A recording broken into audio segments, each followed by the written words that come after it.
Hello everyone, my name is Caden and welcome back to more Chaos Head Noah. Last time we were starting to notice quite a number of irregularities, some of the most concerning relating to some strange weapons and a man turning into a human banana. That still shocks me. But now we've got a problem. Remember the girl who did the crocofiction? Yeah, that's her. So, hi. Hello. That was when I finally realized who it was. Am I dead? Help. Help. Person I never would have expected. The worst possible plot twist. Feelings of intense despair threatened to steal every bit of hope away from me. The demon girl. I thought it'd be you. I never thought the demon girl herself would come marching in. Oh good, you're here. Our eyes met, and right as they did, the demon girl smiled with glee. Her smile sent chills down my spine. Jeez, I was out there forever. Why did it take so long to answer? Oh god. Her hand hidden behind the door had to be gripping one of those cross-shaped stakes. It had to be. Finally come to kill me. She's gonna kill me as she laughed in pure ecstasy. It had to be because of the detective I talked to. She'd seen me do it with her clairvoyance. Don't kill me, I tried to scream, but I was too terrified to make a sound. Yeah, really, doughy donut? Holding her neck to the side, the demon girl unleashed a strange incantation. It had to be some demonic tongue. She was cursing me. In hopes of gaining as much distance as possible from her, I frantically started crawling backwards in my ass. My hands slipped countless times on random garbage scattered across the floor as I scrambled for the first thing away from her. My computer desk. Hey, can I come in? Well, I guess I kinda already did, huh? The demon girl began encroaching further upon my territory. She even politely took off her shoes. Hope I'm not bugging you. Oh, and I don't mind it being a little messy, so don't worry about it. Please don't. The door closed. My escape route had been cut off. However, despite what I thought earlier, the demon girl was only carrying a bag. I didn't see anything resembling a deadly weapon. Wait, that just meant it was inside her bag. It had to be. I had to be extremely careful. The second I let my guard down, she'd swoop in and end me. Or maybe she already had with that curse she placed on me a minute ago. In a few days, my entire body would suddenly start spewing blood everywhere, and I'd die right then and there. I beg you, don't kill me. I got down on my hands and knees, cradling my head between my arms. This damn detectives completely screwed me over. I'm sorry I talked to the police, so please. Huh? And even when I told them everything, they didn't believe a word I said. It was a lie meant to buy me some time. The old detective said he guaranteed my safety. If he was doing his job properly, he'd have sent over at least one officer over to my place. On thinking that, I suddenly realized I'd given the old man my phone number. I hadn't given him my address. Ishi. Suddenly, the demon girl assumed a pose resembling a salute. And what was just as, if not more strange as what she had said, it was almost like a sound effect. Was it another demonic curse? I gotta stop talking like that right now. Stuff like that, don't kill me, please, or any other weird stuff like that. I got no clue what any of it means. What? Was she trying to play dumb? Or was this her roundabout way of threatening me, and in actuality she was saying, forget the truth, act as if nothing had ever happened? What the hell was she thinking? Hadn't she come here to kill me? Come on, can you stand? Here, let me help you out. The demon girl walked toward me, and then slowly reached out her hand. Her expression was so gentle, and even though I was seeing her up close, she was actually pretty cute. And I was letting her get to me. Stop acting like a damn idiot. Was I seriously calling a demon pretty cute? She was a murderer. She used you on Shogun to trap me, and now she comes to finish me off herself. Don't trust her. I already learned my lesson back with you. I never make the same mistake again. I refuse to take her hand. Don't be deceived by this demon girl's smile. She was a demon trying to tempt me. If I gave in to that temptation, I die.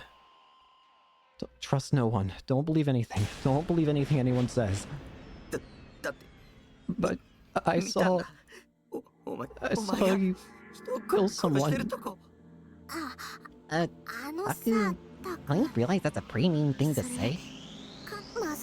Can't say I ever thought I'd get called a murderer. What was she gonna do with me? Aren't you gonna kill me? Just like with the guy in the fourth case, was she gonna Nugent? Or are you gonna take me to where you and Shogun... Yua? Shogun? Who are those guys? Maybe the three of them would decide to work together. That way I wouldn't be able to fight back when they beat me to death. No, please. Anything but that. Help me. Okay, I promise I'll help you as long as you stop treating me like a murderer. So how's her true goal? Oh, come on, don't freak out like that. You react like this to every other thing I say and it always bums me out. Please, I won't tell a single soul about you again, so please let me go. Hello, Taku, could you calm down a little? This bitch acting like we were close or something, calling me Taku and shit. Wait, actually, how did she know my name?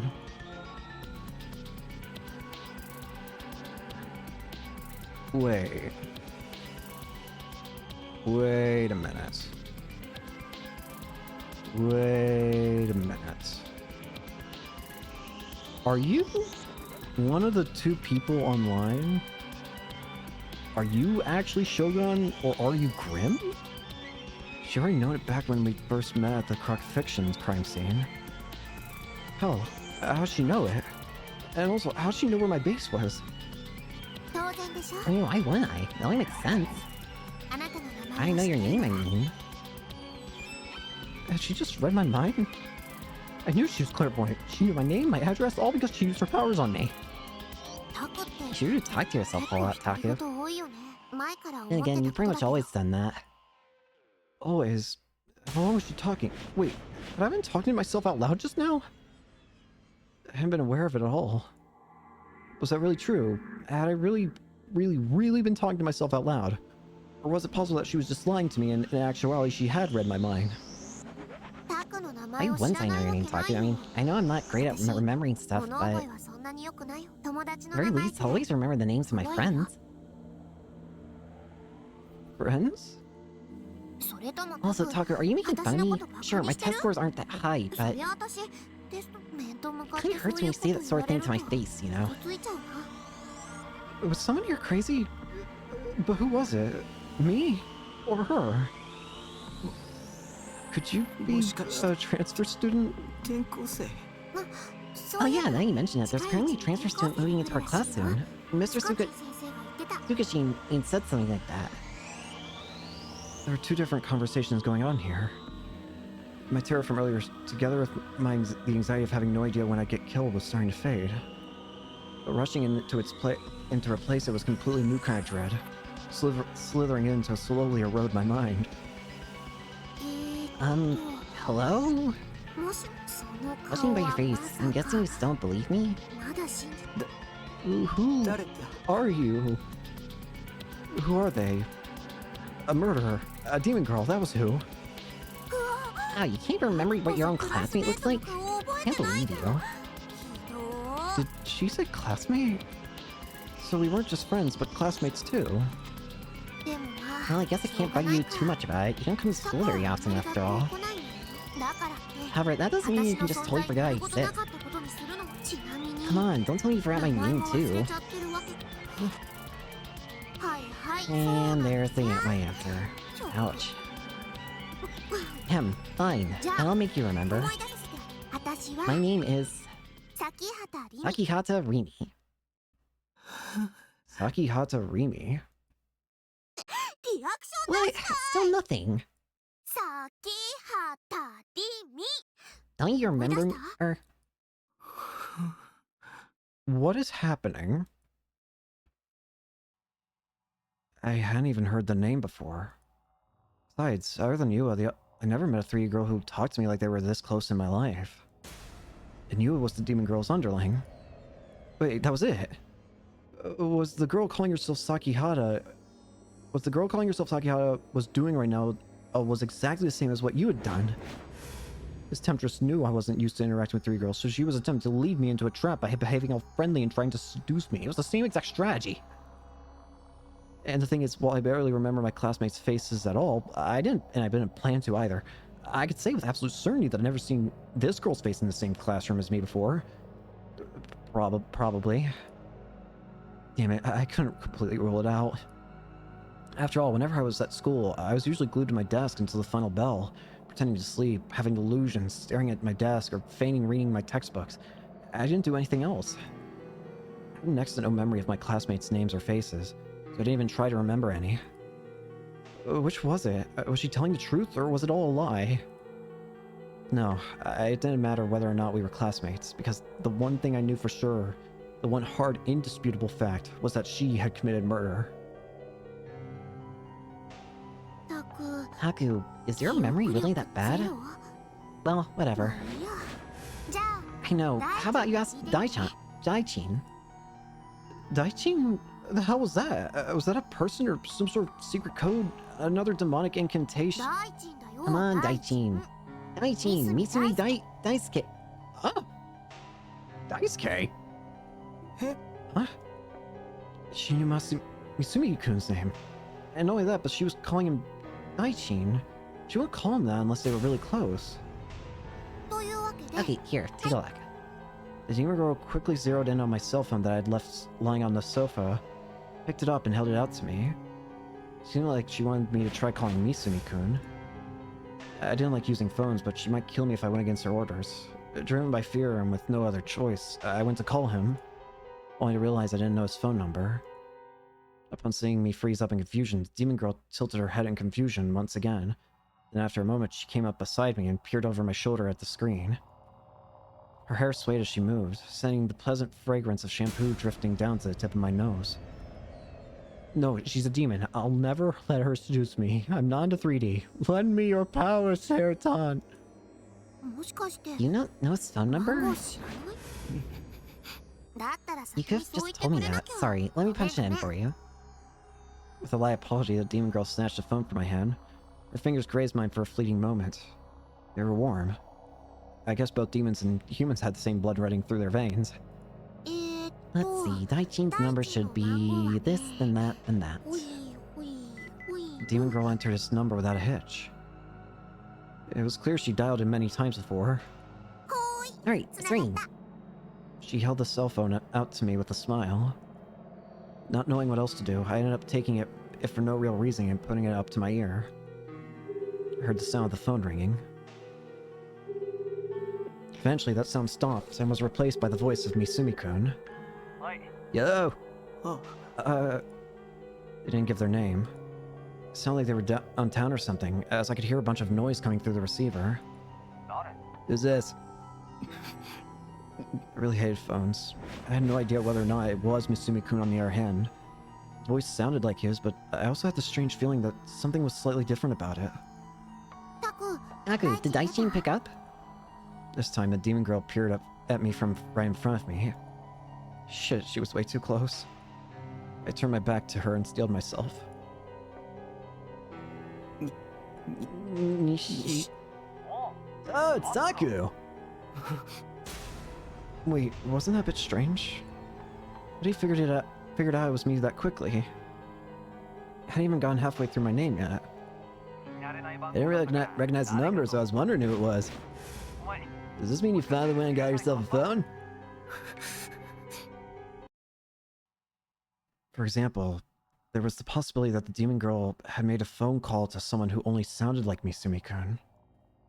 Maybe this person who sounded like Misumi-kun was just another underling of hers, and he was only pretending to be Misumi-kun in order to trick me. Maybe the demon girl already knew that I didn't know Misumi-kun's phone number, and so she'd been leading up to this all this time. I was starting to doubt anything and everything. I didn't know what was true and what was a lie.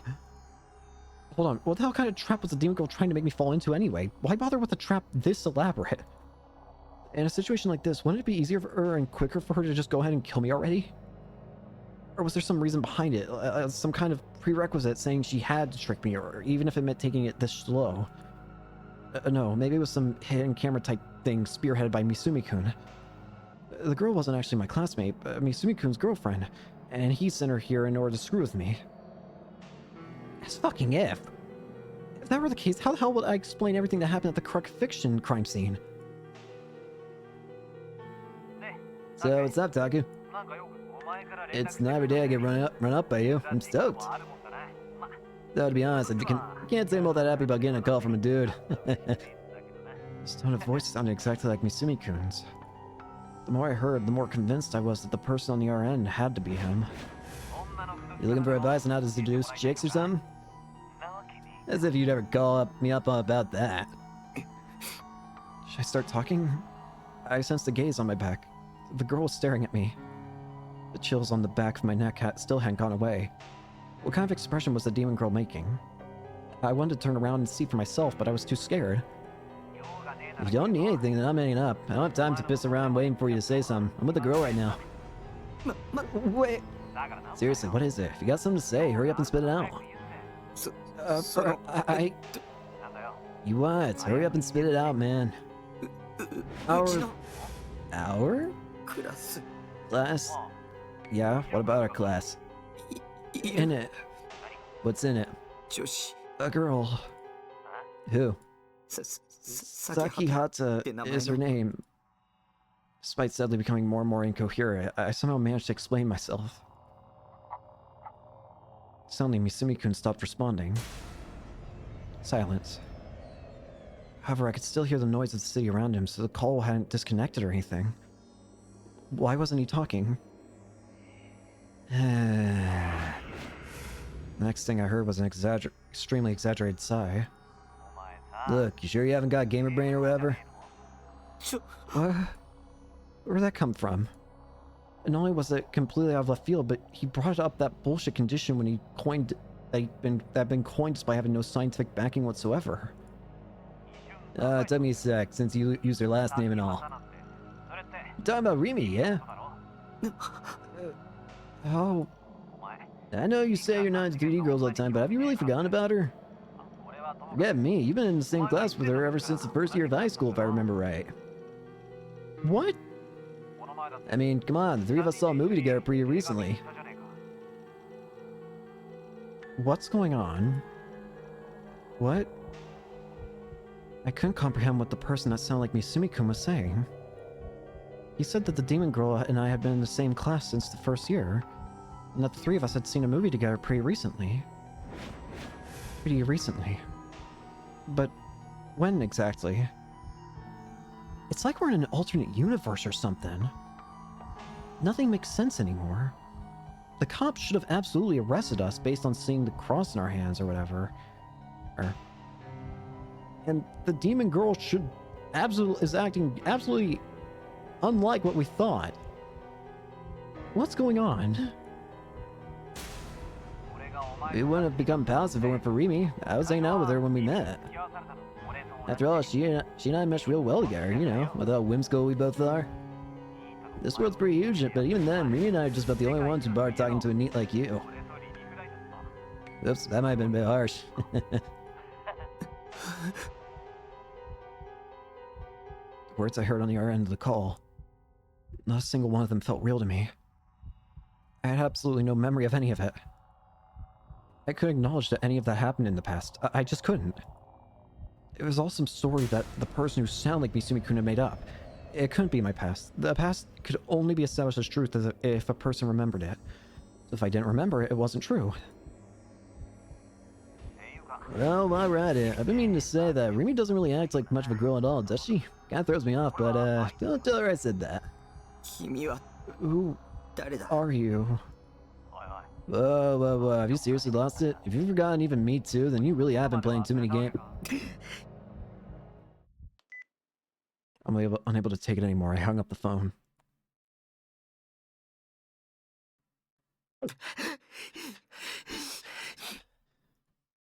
My breathing had grown extremely heavy without me noticing. The sweat that had been beading on my forehead showed no signs of stopping. In fact, it was increasing.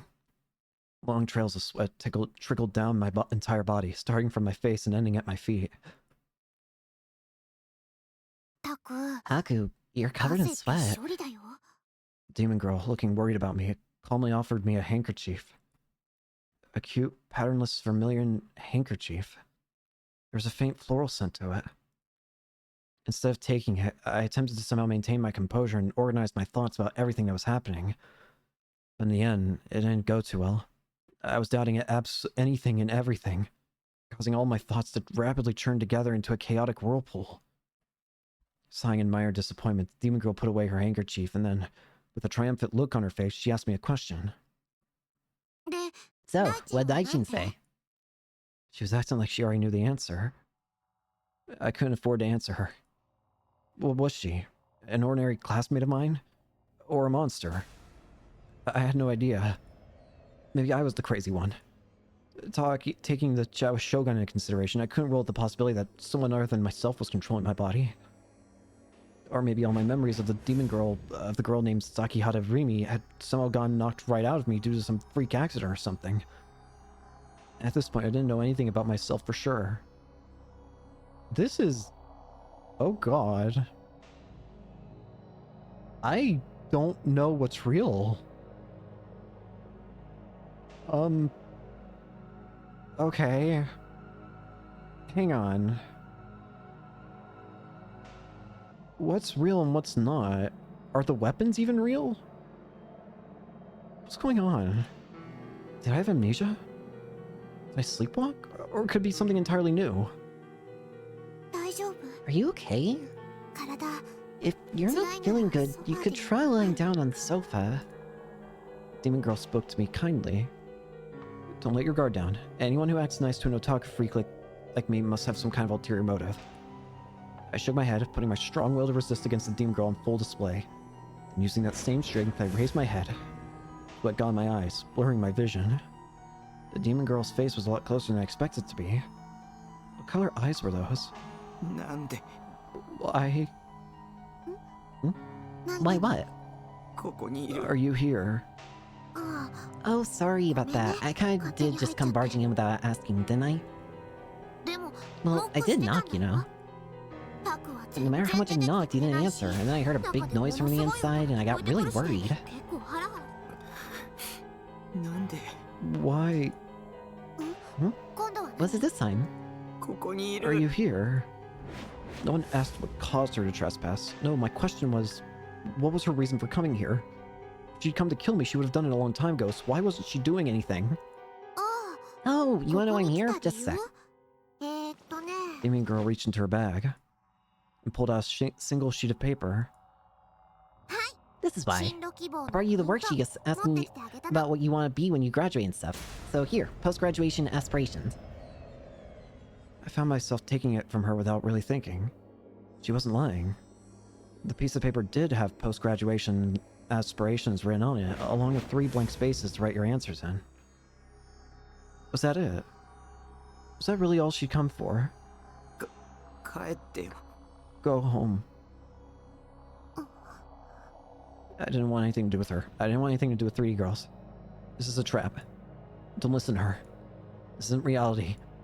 This is a game, one filled with bugs. There are way too many contradictions. It doesn't hold together as a proper story. Stay away from me. If you don't intend to kill me, then just leave me alone. I am me. Some me that isn't me may be friends with Sakihata Rimi, but that has nothing to do with the current me.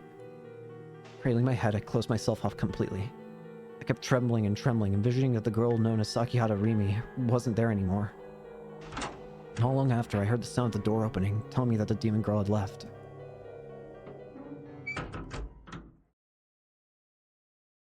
What is going on? In the midst of the pitch-black room, the pale light of the PC monitor cut through the darkness. Oh, this is confusing.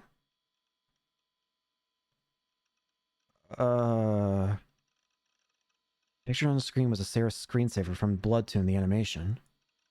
While there had been a girl by the name of Sakihata Rimi present in the container half a day prior, The only figure that remained was the container's owner, Nishijo Takumi. It was already 5 in the morning. In Takumi's daily life, he would play online games until dawn and then collapse onto the sofa once he could not keep his eyes open any longer. Even now, Takumi was asleep on the couch, twisted in a seemingly uncomfortable position. He never used his bed for sleep. He did indeed have a proper bed, but it was already occupied by manga, CDs, and other random piled-up media. Whoops. He could never be bothered to tidy it up, so his bed had effectively been repurposed into his storeroom. Ever since then, he had utilized his two-person sofa as his one and only place to sleep. A pained moan escaped from Takumi's lips. Perhaps he was having a nightmare.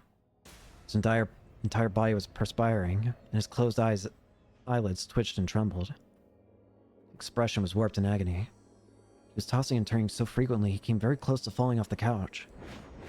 Right before he did, however, his eyes suddenly and inexplicably shot open as he faced the ceiling. They were bloodshot, and his eyeballs were faintly convulsing. Still in that state, without blinking even a single time, he rose from the sofa. He slowly staggered toward the PC. Was it all a dream? Without sitting down, he moved the mouse as he stood before the desk. The screensaver disappeared and his desktop showed itself. The pale light of the monitor shone on Takumi's face, illuminating his horrifyingly vacant expression. His body swayed back and forth, and his mouth hung slightly ajar. Drool seeped down to his chin. His current state was a textbook's example of sleepwalking. Oh god. The delirious boy launched a web browser, then opened @channel. His movement itself was languid and slow, but he showed no hesitation in selecting a thread from the board related to New Gen. The board listed a total of around 60 threads, and Takumi slowly opened each of them one by one. And then, with his eyes remaining glued to the monitor, he began to type. He repeated this action for each and every thread. His posts were not particularly long, only housing a few characters each. They all composed the exact same sentence.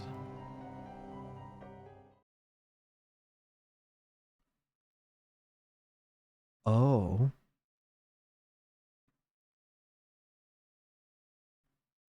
Oh no. He is Shogun. Yua wasn't kidding. But... wait, but that's not possible.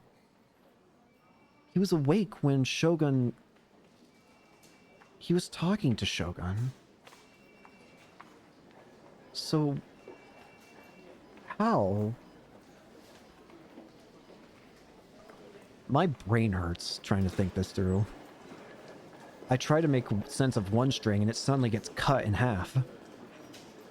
I went to the hospital first thing next morning. They hadn't confirmed it the last time I come here, but today they would definitely tell me I was normal. Dr. Takashina would remember me. I'd tell him it's me, Nishijo. I was your patient until around 4 years ago, and then he'd tell me everything I needed to hear. I wasn't the crazy one. It was the demon girl and Misumi-kun. They were the crazy ones. That was definitely what he was going to say. The hospital opened at 8 in the morning, which was a little bit earlier than regular hospitals. That was the reason why I'd shown up right when it opened, and yet... the seats in the lobby were already filled with countless middle-aged people or older. What the hell? Why? The hospital just opened, so why were there so many people here? Won't you bastards know head starts aren't fair? Come on time like you're supposed to, assholes. As I continued to insult them inside my head, I had no choice but to wait. This is... about an hour passed before I really started to get regret not having made an appointment. Right after I started thinking that, they called my name, and I was immediately relieved to know that I wouldn't have to wait as long as last week.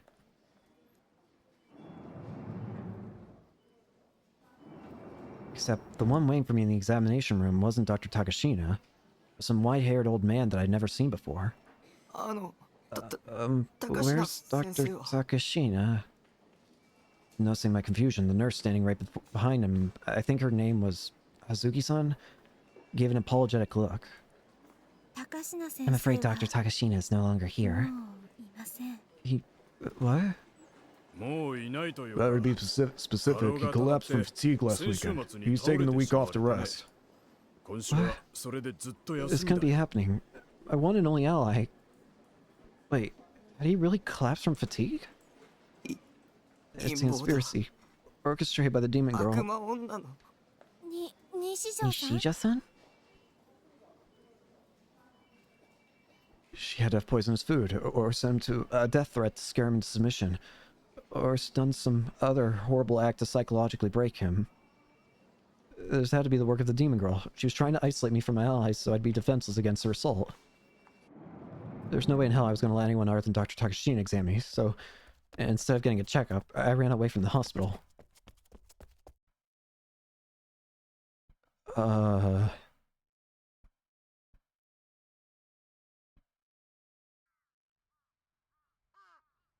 I don't even have words to say. Damn it. Leaning on the fence at the edge of the roof, I blankly stared up at the sky. The skies of Shibuya were dim and lifeless. You have to be crazy to call them clear. I shouldn't go to the hospital anymore. The demon girl's net was tightening around me. Maybe I already had nowhere to run.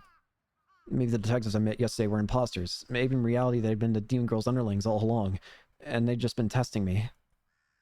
That had to be it. The timing had been way too perfect. The demon girl had broken into my room right after I talked to them, for fuck's sake. She was a demon after all. She wasn't human. Controlling and manipulating the human mind would be child's play for her. I had no evidence of that, though. But at the time, I had no evidence of proving she wasn't a demon. Which meant the only way to stay alive was to assume the worst case scenario. Did I really have nobody on my side? It felt like everyone was against me.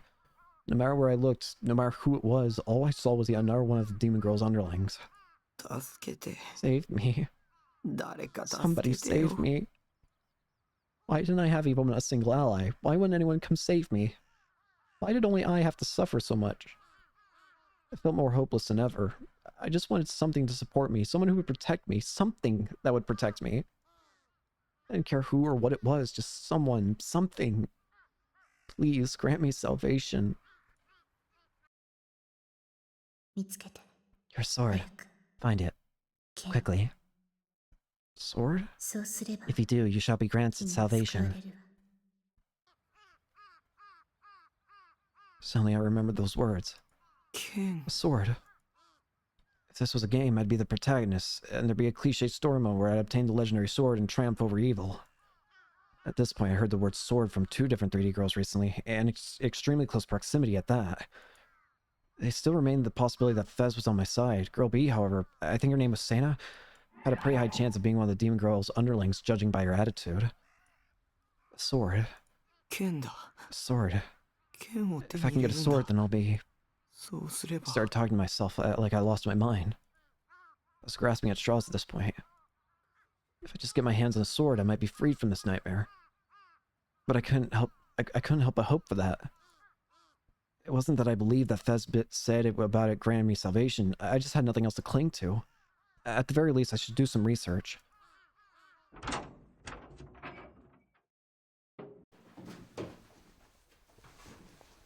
This is kind of terrifying. Delulu. I promptly tried searching for L9. I started off by checking to see if the swords Fez and Sana were carrying appeared in any anime, but I couldn't find anything. At least from the seasonals. I'd expect as much. I always checked out the newest anime after all. Considering there were upwards of 30 to 40 of them in one season, it'd really pile up on me if I tried to watch them all, so I just watched the first couple episodes and figure out which ones I keep following from there. Naturally, since MewTube existed, I had no trouble completing my lineup from channels such as BS and CS. There's no way I'd overlook any anime. And the swords weren't in any of those shows I checked out. The swords both had extremely distinctive shapes, so if they showed up, I definitely would have remembered them. Although, if someone other than myself had been controlling me when I saw it, then there was nothing I could do about it. Next, I tried searching for the swords themselves, rather than the anime they might have appeared in.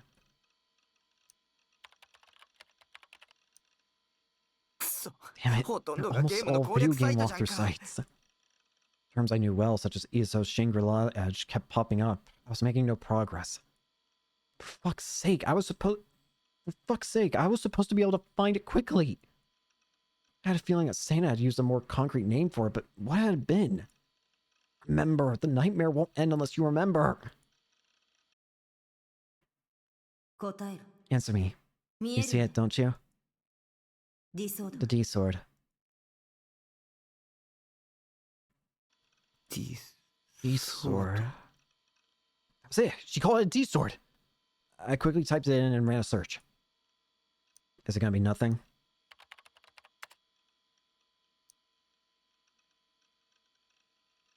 I got hits, really? Hang on. D sword. D sword. Fantasy Wiki. Amnesia. Thus, swords of light known as D swords were unleashed upon the world. D swords are fictional swords created in medieval Europe by the legendary Gladio, the wicked-hearted king. How did I misread that as queen? The swords were created to feed off the negative emotions of man, and as such, it is said that the Black Knights who fought with these swords eventually had their hearts eaten away by them. Unlike other holy cursed swords, these swords are characterized by their unique invisibility. Invisibility. I bought a sword today. It's called a D sword, I think. Seriously, I can't get enough of all this Shay stuff I've been picking up.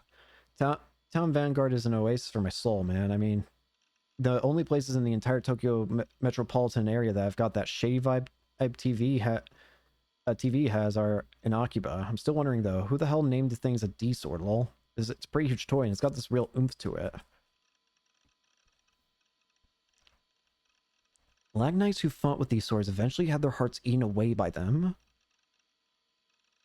So if you used one of these weapons, it would begin to change you, is what it's saying. And they feed off negative emotions. Hang on, are you saying that the people will change upon using them?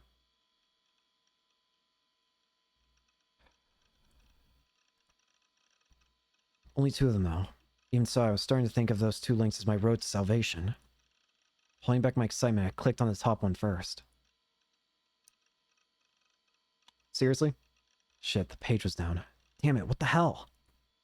Okay, calm down. Go back and look at the cache. Aha! The page had an illustration on it. Must have been a recreation based on how the sword was described in various books. Thus, swords of light, known as D swords. Delusional ideal sword. Oh.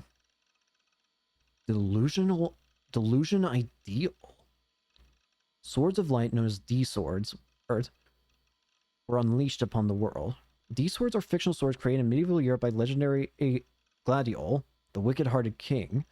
Swords were created to feed off, in a way, unlikely, characterized by their unique invisibility. It's said that the moment one of these seemingly unarmed warriors swung their arms, the sharp slice caused their opponent's arm to be severed from their body and fall to the ground before they could even feel pain, much like the Kamatachi phenomenon. Ancient legends often contain settings that transcend theories of all creation, and as such, the sword is made... Blah, blah, blah, blah.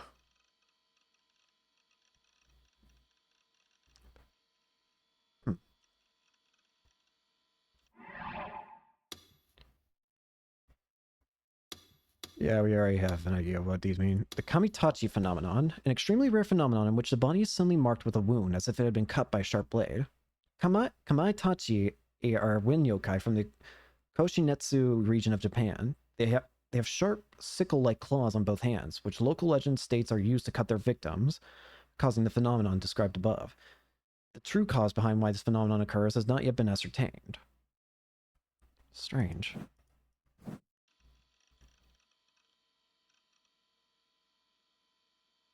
From a legend? Ancient legends often contain settings that transcend theories of all creation, and as such, the sword has made appearances in several pseudepigrapha books and various other mediums. These swords and the Kamaitachi phenomenon are considered to be practically synonymous. Kamaitachi, meanwhile, are imaginary specters that are sometimes depicted as weasels with sharp sickles for arms. This interpretation can only be attributed to a faithful recreation of people's imaginations over the years. If one were to describe the beings in words, Kamaitachi would be the spirits of the wind, entities with a very weak presence in reality. However, the truth of the phenomenon has already been verified by modern science. The slices are said to be caused by a natural occurring phenomenon in places where the air is incredibly dry, and the vacuum-like conditions present in such places cause cuts to appear on the skin. Related entry. The Gladiol Saga, a series of high fantasy novels based on the Eastern European myth of Gladiol, the wicked-hearted king. Told over the course of 23 volumes, it depicts the battle between the 7 Black Knights and Gladiol. It was written by R.C.O. Ziegler from 1929 to 1951. The series has been translated into several languages, but it never gained widespread blah blah blah blah.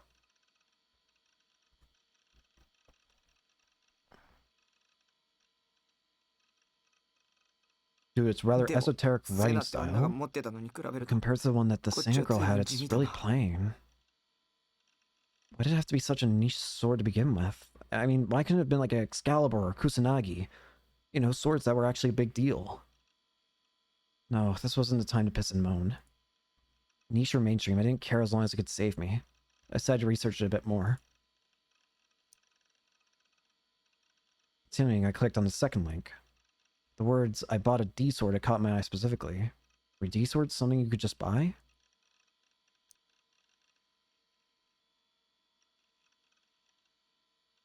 The blog never seemed to be male, so I could deduce that it couldn't be the demon girl or Sana. Really shows my age, but they've been washed away along with the flow of time. And here she's shown the writing was way too different from Shogun's. Was he a completely unrelated third party, or could he deliberately changed his writing style? What the fuck? I knew that no answer would come to me no matter how much I thought about it, so I gave up and stopped looking at the blog. More importantly, it seemed like the story mentioned Town Vanguard was located in Shibuya.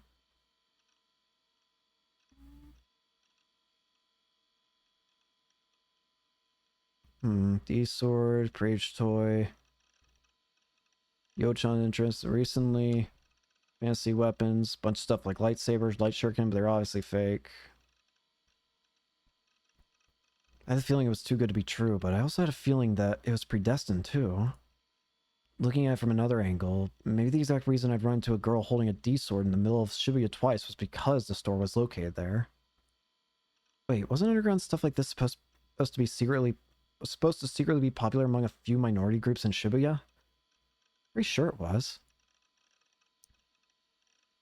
Anyway, I went ahead and ran a search for Town Vanguard. It didn't seem to have an official site, but I did find a few preview images of it on the online map.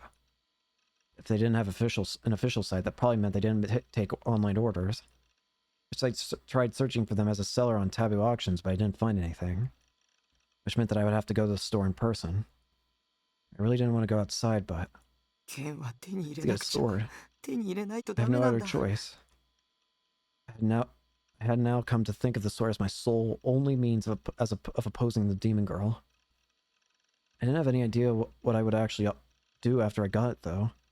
I certainly wasn't brave enough to kill her with it, not even close.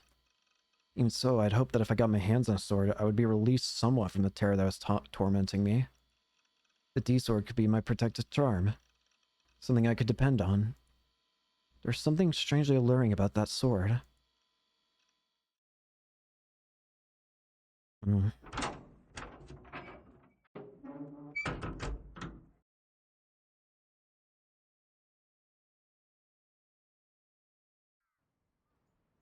It seemed like the store is located somewhere near Cat Street. Cat Street sounds like a fantastic place. Cat Street was a long winding road next to Meiji-dori that ran from Shibuya to Harajuku. Apparently it had been built on top of an old stream that had been reclaimed a while back. There were a bunch of reasons as to why people started calling it Cat Street, such as it being frequented by feral cats, or that it was so narrow that only cats could use it. But it wasn't like it made a difference to me either way. Cat Street was pretty far away from my base. It took about 15 to 20 minutes to get there on foot. It'd be much faster by bike, but unfortunately I didn't have one. I decided to take a route that went past the front of the train station, then through Shoto via cutting through Miyashita Park. Quickening my pace a bit, I crossed the overpass that went over Meiji-dori.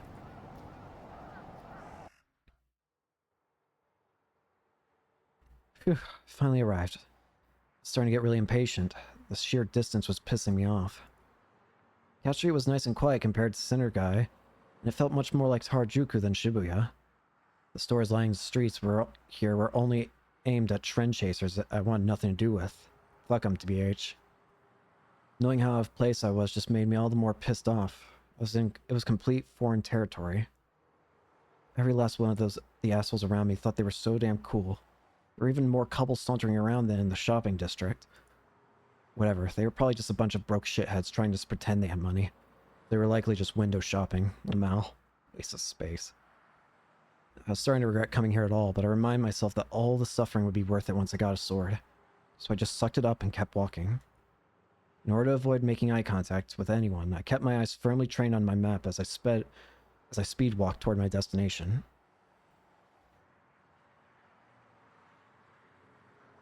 Town Vanguard was deep into a narrow side road that split off from Cat Street. Is this it? Even though I'd only gone one street away from the main road, the atmosphere had changed dramatically. It was a narrow, cramped, filthy alley that no car could travel through. The street was lined with wooden houses, out-of-business stores with closed shutters, and the inevitable spray-painted graffiti that covered said shutters. Despite how nice it looked from the outside with all its high-class name-brand stores, Cat Street was nothing more than a superficial facade. Behind that facade lay a whole host of broken-down, mercilessly discarded junk heaps. And again, I couldn't stand the place either way. Both the bullshit and the truth were foreign territory for me. The only home for me was the SO. Even for the back streets, though, Town Vanguard had an even smaller, darker atmosphere than I was expecting. I was finally starting to get why the blogger had called it shady. Even though an open sign was hanging on the door, it didn't exactly look like business was booming. And that was being generous. Thanks to that, it was extremely hard to convince myself to go in. How was I, a guy who couldn't even go into a gyudon shop by himself, supposed to enter a sketchy-ass store like this? I wanted to go home. No, I need to get my hands on a sword no matter what. What should I do? I spent a little while trying and failing to get myself to go in. Not a single person came through the cramped alley. I'd already spent 30 minutes waffling over what to do, but I still hadn't seen a single soul since I'd gone off the road. All that happened was I would finally decide to suck it up and go in, but then I would realize I wasn't brave enough. Repeat ad nauseam. I couldn't go home empty-handed. This was the only place I could get my hands on a D-sword. Even though my sense of reason told me that, my instincts made me hesitate to enter the shop. In my mind, I had a delusion where the clerk came out to me. Of course, she was a cute maid, and she talked to me with this voice straight out of an anime. She knew exactly what I wanted, and she held the D-sword out to me, friendly as could be. Here you are. Please take the sword, master. Okay, that's enough. Chill out, me. Just as I was thinking about how much nicer it'd be if things turned out that way, a lone 3D girl appeared from within the store, almost like she'd somehow heard my thoughts. However, unlike my delusion, she was wearing disgustingly gaudy clothes. The type that made you think, okay! Her hair was incredibly frizzy to the point where it looked like her head had exploded. Okay. She said that she was a store worker and had to come out to see me pacing outside. My delusion hadn't exactly become reality, but it wasn't exactly what it wasn't like I expected it to. Before I knew what was happening, the clerk forcibly showed me inside, despite how reluctant I was to do so. I didn't even have the chance to turn her down. Whoa. In the end, I found myself inside the store. It was all well and good that I cleared the most difficult obstacle, but the store was under the demon girl's control, and everything about the D-sword was just an elaborate trap to lure me here. I wouldn't be allowed to complain if I got killed right here. My eyes darted around the store's dim interior. There wasn't a single customer. The air was awfully stagnant and slightly hazy. The unpleasant odor of tobacco and mold mixed together and invaded my nostrils. I felt like I was going to be sick if I stayed here for any more than 5 minutes. When I saw things that looked like products, it was difficult to judge whether or not they were actually for sale. All of them had been placed haphazardly, and there was no way to distinguish them from just plain old garbage. And it didn't help that not a single one of them had a price tag. I didn't notice it until after I'd come in, but there were a whole lot of... Must have been a variety shop for adults or something. After forcing me into the store, the clerk sat down on a stool behind the counter and proceeded to zone out as she smoked. She had no indication that she was going to continue meddling with me. She's probably a partial source of the haze in here. Even though it had been less than a minute since I'd come in, anxiety, that weird sense of pressure, and the embarrassment of all combined with how sick I was feeling in the form of a disgusting sweat I was feeling in this form of a disgusting sweat seeping out of my forehead. I wanted to get out of this otherworldly place as soon as possible. I had to hurry and find a D-sword quickly. I walked toward the back as I looked through the store. Soon I found the fantasy weapons section, which had been mentioned in the blog I'd found. The corner of the store was the only one that stood out to me. Numerous pole-shaped toys were neatly displayed. All the toys were tubes of some sort. They were different colors, but pretty much all of them were lightsabers. You could tell pretty easily how shoddy they were, that they were all bootleg. Doubt they would even glow. Seemed like the light shirt Ken talked about in the blog was sold out, which surprised me. And mixed in with the lightsabers was a single item that was clearly different from the rest. Whoa. It only took one look for me to know it was a D-sword. It looked almost exactly like the illustration I'd seen online. I went to pick it up. It was unexpectedly light. I wondered what it was made of, but it definitely seemed like some sort of soft vinyl. It wasn't sharp at all. The edges were slippery and naturally didn't hurt me in the slightest when I ran my fingers across it. Compared to the ones Sena and Fez had, it was badly designed. Had no sense of weight, and above all, it didn't give me the sense that it would sever anything with just the slightest touch. Could it be a fake? That worried me, but there wasn't anything else in the store that resembled a D-sword. Did this even give off any light at all? D-sword's vest had swung around at her show had pieces of glass embedded in it that gave off a blue light that looked extremely badass. But I didn't see a single shard of glass in the sword I was holding. Maybe I shouldn't buy it. The D-sword was so shoddily made that I couldn't help but come to that conclusion, despite how long it had taken me to get here. But... Your sword. Find it. Quickly. If you do, you shall be granted salvation. I'm starting to wonder if this is all just a delusion at this point. Is anything real anymore? This whole story feels like it's made up. I mean, it is, technically. It's not real, but it feels like the story in the story is made up, if that makes any sense. Right, if I didn't buy it here and now, I'd lose my only chance of getting my hands on a D-sword. Maybe it only looked cheap, but once it recognized me as a true master, an incredible power would manifest within it. Maybe I'd seen too much anime, or read one too many manga.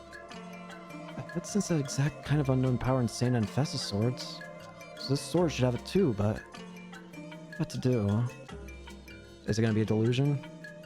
While my internal debate raged on, the clerk came up and stood right behind me without me noticing.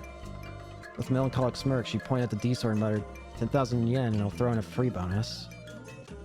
How absurdly cheap it was made me doubt my own ears at first. I amassed quite a bit of cash from R&T, and if it was only 10,000 yen, I could buy it simply by sacrificing a single figure. When I heard the price and when I realized that it was the last one they had left, I came to an immediate decision. The bonus that come with it was a cheap-looking bangle. To be frank, I didn't want it in the slightest.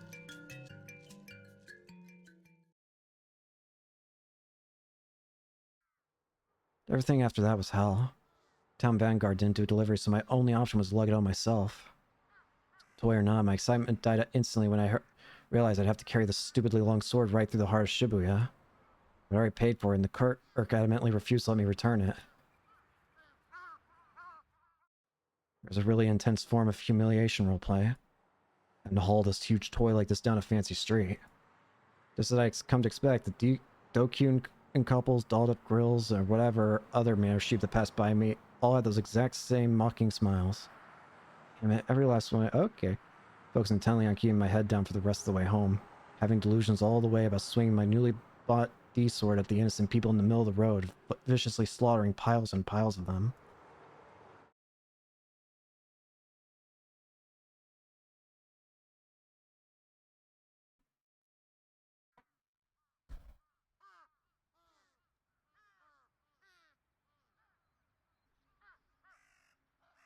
Sorry, I was looking at some. Finally made it back. I started running when I was about halfway home, and I didn't stop until I got there. So I was gasping for air by the time I'd reached my base. The ice-cold stares of the pedestrians were killing me.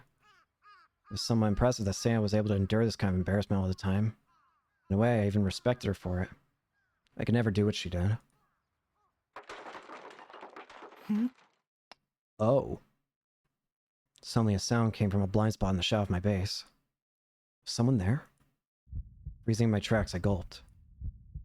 Pure white smile of the demon girl who called herself Remy appeared in my mind. Maybe she'd come back. Maybe this time she'd kill me for real. What should I do? Should I run? I sensed a presence. The light of the sunset etched someone's shadow onto the ground. One that I knew without a shadow of a doubt had to be female. Immediately readied my D-sword. When I actually tried holding it like that, though, it felt even less reliable than I expected it to. Santa's sword had felt incredibly intimidating, and it had this sense of overwhelming pressure that wouldn't allow anyone to get near it. But the D-sword I was holding didn't feel like that at all. Maybe it really was a fake. Can I really fight with something like this? There was no way. Even if I had a real one, I still couldn't do it. Not only that, but I hadn't realized how heavy it really was until I started holding it just now.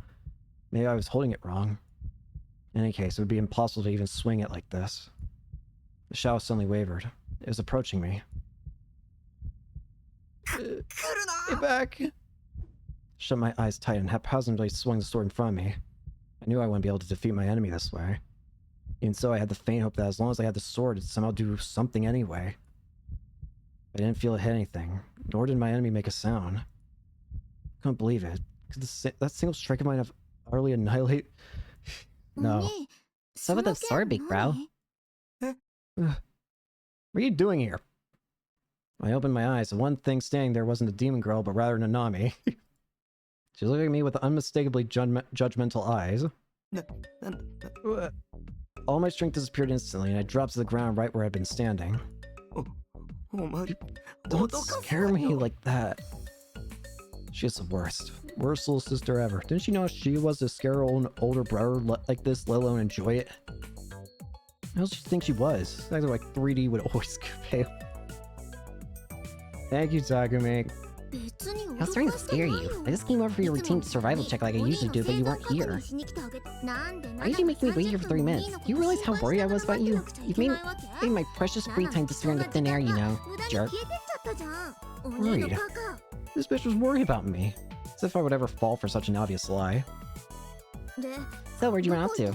You don't go outside all that often, and you didn't pick up when I called you either. I left my phone behind at my base. It wasn't like anyone was going to call me while I was out, so I saw no point in bringing it. And so, also, what's with the sword? You just come back from buying it? Nanami peered curiously at the sword. Oh, I got it now. It's some anime toy, right? Hey, you really are a total nerd. If I'm honest, this toy doesn't fit you at all. The second you had all your shoulders all squared up as you held it up. I'm gonna crack up just thinking about it. Ignoring Nanami, I undid the lock on the door to the container house and made to go inside. Wait, don't ignore me! Go home. If she'd just come to check if I was alive, then she got what she wanted and she no longer had a reason to be here. She was always making fun of me, and every time she came over, she would do nothing but complain. If she was really that put off by being here, then she shouldn't have come at all. It was annoying anyway. There'd be no skin off my back if she stopped. Hey, I came all the way out here to check up on you, so could you at least be a little grateful? I even brought a present for you and everything. Her voice was whiny as could be, and she pursed her lips. Present? Yep, Mom told me to bring it. Here. Nanami handed me a bag of clementines. There are about 10 of them, wrapped in red netting. Weird. Something's fishy here. I'd eat clementines if they were right in front of me, but they weren't my favorite food or anything. On that note, I can use a quick break, so how about I sit down and eat some with you? Go home. What the heck? I brought you a present and I'm offering to eat it with you. Aren't you happy? Because you should be. Excited about eating clementines with Nanami was supposed to make me feel happy at all. Besides, it was obvious that she just wanted to eat the clementines, and that was the whole reason why she'd come here. Okay. Nanami, unable to take a hint, waltzed over right on into my base. I gave up and followed her and...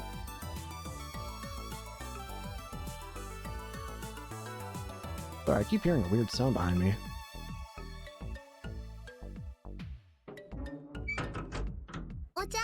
Yeah, any tea? Have any tea? I like something nice and warm.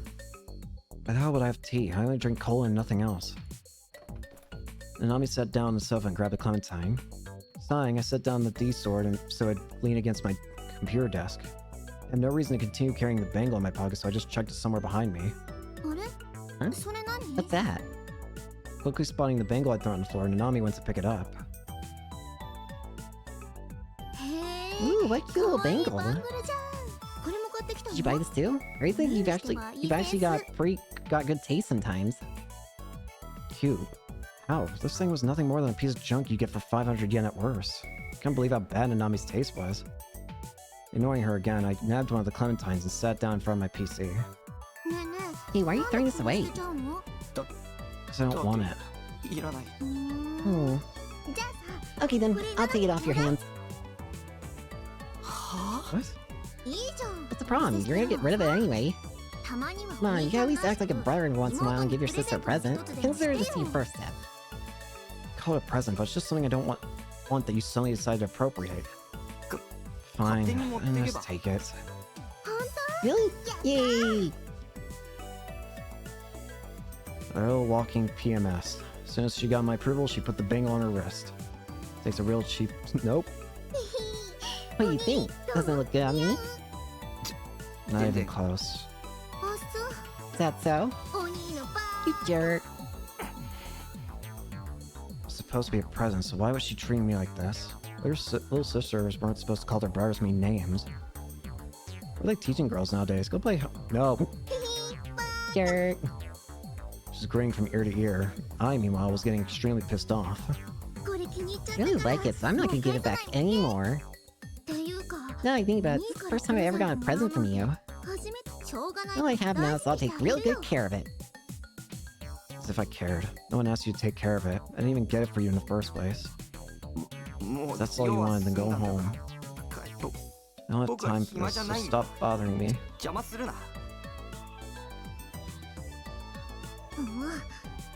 The moment I said that, Nanami pursed her lips. You don't have to say it all mean like that. Besides, we haven't eaten the clementines yet, and you haven't gotten me any tea either.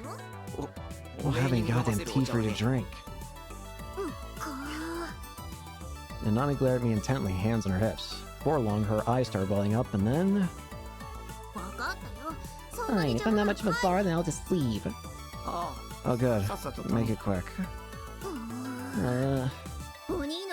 Big jerk, get clementine skin in your eyes and go blind forever. Yeah, I'm not gonna give back the bangle either, jerk. Nice. Yelling in a migraine-inducing voice that resounded throughout the entire room, Nanami grabbed her bag and ran out with insane speed. Oh, thank God, it was finally over. Hanging out with Nanami always took everything out of me. Why'd she insist on coming here every week to make it when I made it very clear I was sick of it? Read the room, for fuck's sake.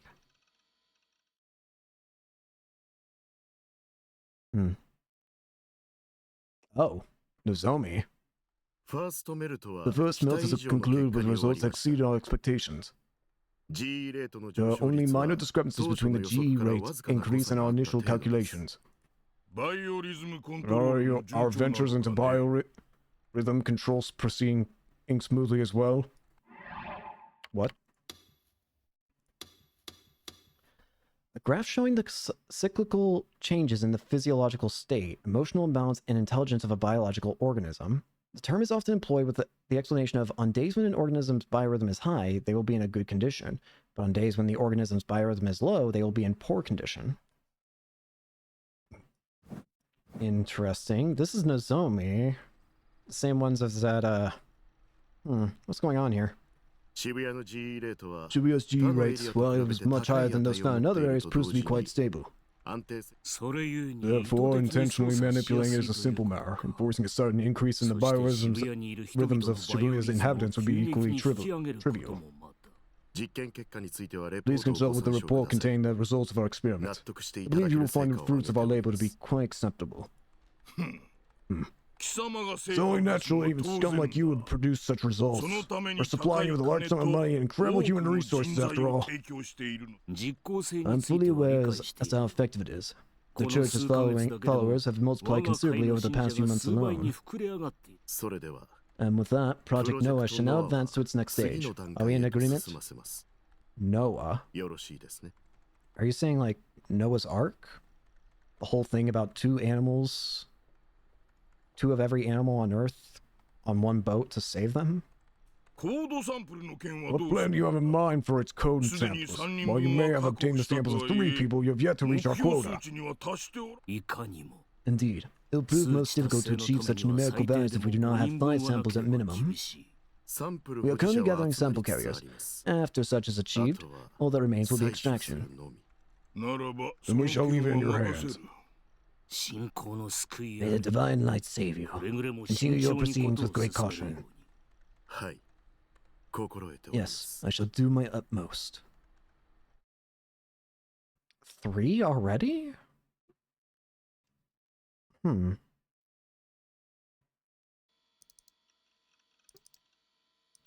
only thing that comes to mind is 3 people with weapons. It would be the pink-haired girl, which we've seen in the intro. It would be Asena with her greatsword. And then it would be Fez with her rapier / lance looking one. Should probably go to bed. It's definitely a yawn. I looked at the clock on my PC. It was 5 a.m. I spent our entire day grinding on ESO, but no monsters had ended up dropping the rare items I was looking for. I've been binging it for about 8 hours straight, but still no luck. That happened to me all the time, though. I glanced over to the side of my computer desk. The D-sword I bought yesterday, it was still leaning against it, so I'd sit there within reach of me so I could grab it at any moment. Speaking of the sword, the damn thing hadn't glowed at all. I've been hoping that it'd transform into some new badass form like the one Santa had, but I've been similarly out of luck there, too. On my monitor, Grimm's Avatar had just leveled up. My Nightheart was already at max level, so he wouldn't go any higher. Probably about time to make a new character, my 3rd after Lieselot, I thought to myself as I rubbed my sleepy eyes. EXP sure was something. There's a well-known concept in RPGs, but I figured EXP existed in real life, too. Back when I first started playing ESO, I'd been a total nobody who didn't know right from left. But now I was known far and wide as Lightning Fest Nightheart, the most powerful player in Baselard. Let's say the person controlling me had lost a chunk of my EXP for some reason or another. If that happened, then it would make complete sense why I'd forgotten things. It could also be where the discrepancies in my memory had come from. Like things like Shogun and the Demon Girl. Before a chunk of my EXP got wiped, maybe it was perfectly normal for me, the person controlling me, to post in chat rooms under the handle Shogun. And for me to live like a complete normie with the Demon Girl. No, that just wasn't possible. But if it was possible, then maybe I used it to possess an incredible power that would allow me to oppose the Demon Girl. Was I the only person who thought like this? I didn't really feel like it was a particularly weird way of thinking. Human beings could only really make judgments based on their own sense of values that they'd come up with themselves, so maybe it wasn't just me living my day-to-day life making the wrong decisions, but everyone in the entire world. Back when I was little, I'd gone to the dentist, and I remembered them telling me, "You did such a good job putting up with that much pain. You're a very good patient." At the time, I thought I was amazing for making it through to the end, and I felt really proud of myself. Thinking back on it now, though, that comment was probably based on the degree of pain felt compared to the progression of the cavity. And even if the level of pain was the same, there would be people that could bear the pain, and there would be people who couldn't. In other words, I came to realize that someone recognized and felt such sensations completely depended on the person. Childbirth, for example. I'd often seen on the internet that women could endure the pain of it, but it would be completely impossible for men. Another example would be marathon runners. Maybe they excelled not because of their physical strength, but because of their ability to endure pain. There were also sadists and masochists.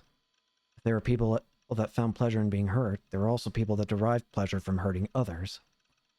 In other words, I believe that the way people felt things, along with their ability to handle pain and suffering, all varied from person to person. Perhaps the level of pain in the toothaches and headaches I got from time to time actually far surpassed the limits of pain an ordinary person could take. If that were true, then perhaps I'd pass the same pain on to someone else.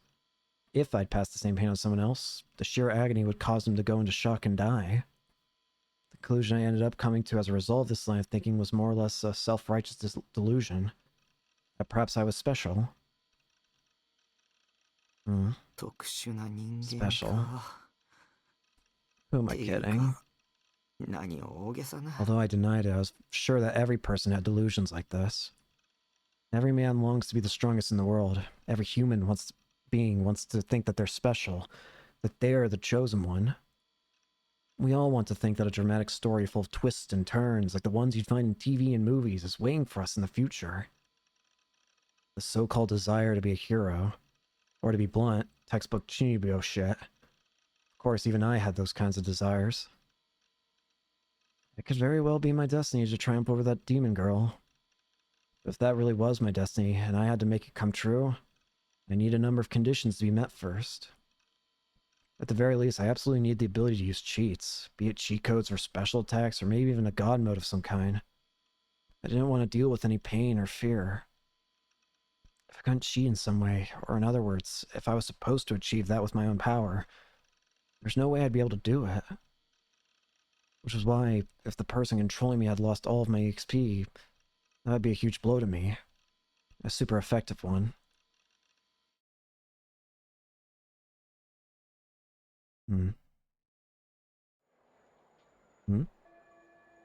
Up to school. I just barely got to school in time. Probably wasn't the best idea to stay up late playing Vidya until early in the morning on a school night. Had to run in order to make it on time. When I got to the classroom door, I stopped and took deep breaths to try and catch my breath. I couldn't act in a way that made me stand out to my classmates. For me, even something like that, like being late, could be fatal. If the Dokyun's eyes all zeroed in on me, my life would be over. I slowly made my way into the classroom, keeping my head down. I couldn't let myself make eye contact with anyone. Of course, I didn't give a mindless greeting to, like, good morning either. Trying to make my presence as undetectable as possible, I made myself invisible and turned toward my seat. That was how I always did things. And today was no different. I made it to my seat without any issue and sat down. That girl's gonna appear and it's gonna freak us out, isn't it? Soon after, I laid my head on my arms face down on the desk, and from there I was safe until homeroom started. But I only got to relax for a split second before someone's hand clapped against my back. Yo, Taku. Yo, Taku, you've come to school 3 times this week, haven't you? You're really getting serious now, huh? Misumi-kun again. Even though he really was getting on my nerves, I'd feel bad if I ignored him, so I started to reluctantly raise my head. Only to hesitate. Was this Misumi-kun? The real one? 2 days ago, I'd done what that demon girl told me to do and called him. When I talked to him, he'd been very clearly acting strange. I mean, he told me that Rimi was our classmate as if it was the most obvious thing in the world, which I hadn't expected at all. Maybe the demon girl had brainwashed him, or maybe it was something else. Maybe the person controlling him had been switched out. Oi. Hello? You up cold already? An electronic sound suddenly rang throughout the classroom. I felt a faint vibration near my chest. It's my cell phone. Shit, now of all times? What kind of asshole would call me at a time like this? Not only was my phone going off, but even though I was sure I'd set it to vibrate, the ringtone was going off too. I guess I must have messed up the settings. Taku, your phone's ringing. Yes, I know, goddammit. Should I just answer it? If I did that, Misumi-kun would know I was faking being asleep. Besides, I didn't feel like talking on the phone. Also, if I didn't pick up, it would annoy the rest of the class, and considering how loud it was ringing loudly throughout the classroom, it had to be doing that already. I wasn't supposed to stand out. This was really, really bad. Oi. Hello, you're not gonna pick up? Are you actually asleep? Damn it. Well, I had been freaking out over what to do. I'd already lost my chance. I couldn't move now. The vibration and sound stopped. Call must have gone to voicemail. Without a sigh of relief and soft note that Misumi-kun wouldn't be able to hear it. It's definitely the right call for me to have figured out how to use the voicemail function. Hey Taku, who's on the other end? Don't tell me, was it a chick? Was it the glasses chick that you went home with not too long ago? I'm right, aren't I? Damn it, you're so annoying. I just wanted him to stop bothering me. The phone call had already made me stand out way too much. Had Misumi-kun always been this persistent? Though he had always been way too friendly with me, I thought he at least had the capacity to take a hint. Oh, come on, knock it off already. It's her. I heard... A voice. Right next to me, Sumi-kun. Even B, Daijin. He seems real tired for some reason, so just lay off for today. She was here in my classroom. Like it was the most normal thing in the world. Oh, come on. He was probably just gaming for way too long last night. You're way too soft on him. You're just mad because I'm not nice to you. And why would I, considering how you act around women? You're the enemy of all of us, I swear. They were having friendly conversation like it was the most normal thing in the world. She was blending in like it was the most normal thing in the world. I was too scared to look up. I didn't want to acknowledge that she was there. Even if you aren't nice to me, I got loads of chicks that'll sub in for you. So, Are you serious right now? I've been telling you over and over that you should stop saying things like that. Your girlfriend's gonna cry if she hears you. Not that I know who your current girlfriend is. Oh, there's the bell. Here comes the teacher. Has Demon Girl really been my classmate all along? No, there's no way. She hadn't been here 2 days ago. Or at the very least, the only person that'd spoken to me that day was Misumi-kun. I hadn't gone to school yesterday, so I wasn't sure about that one. When I came today, she was here. How? How she managed to worm her way in? Everyone took their seats once the sound of the bell announced the start of the class homeroom. Sensing that, I looked up cautiously. I surveyed the room with just my eyes. I wanted the voice from earlier to have just been an illusion. In order to prove that to myself, I needed to make sure that the girl was nowhere to be found in the classroom. I didn't see her. I didn't see anything that even remotely resembled her. That means she really was a hallucination? She's not here. My seat was in the 5th row from the front. There were 9 rows in total. She wasn't in any of the rows in front of me. Which meant she was behind me? I couldn't turn around. I couldn't allow myself to stand out. This is so frustrating. Was she really here in my classroom or not?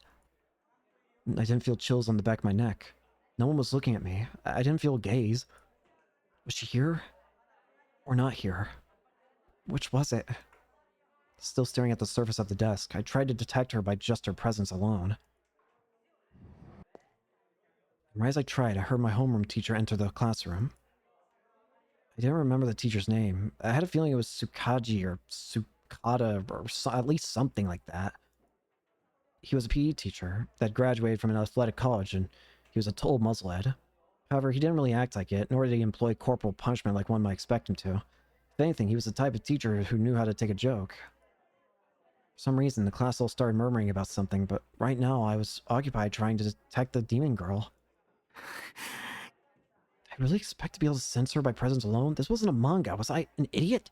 Alright, listen up everyone. From today onward, we got a new transfer student. My homeroom teacher mumbled that's the class. Oh, so that was why the room was so noisy. Go on, Orihara. Give everyone a nice hello. I didn't hear the supposed transfer student say anything. Was there really one here? I glanced toward the door. Hello. Oh, you're the one who burnt their stuff. Sure enough, there was someone there. She was extremely petite, possibly even more so than Nanami. She looked fairly timid, emulating that Moe gets bullied all the time archetype.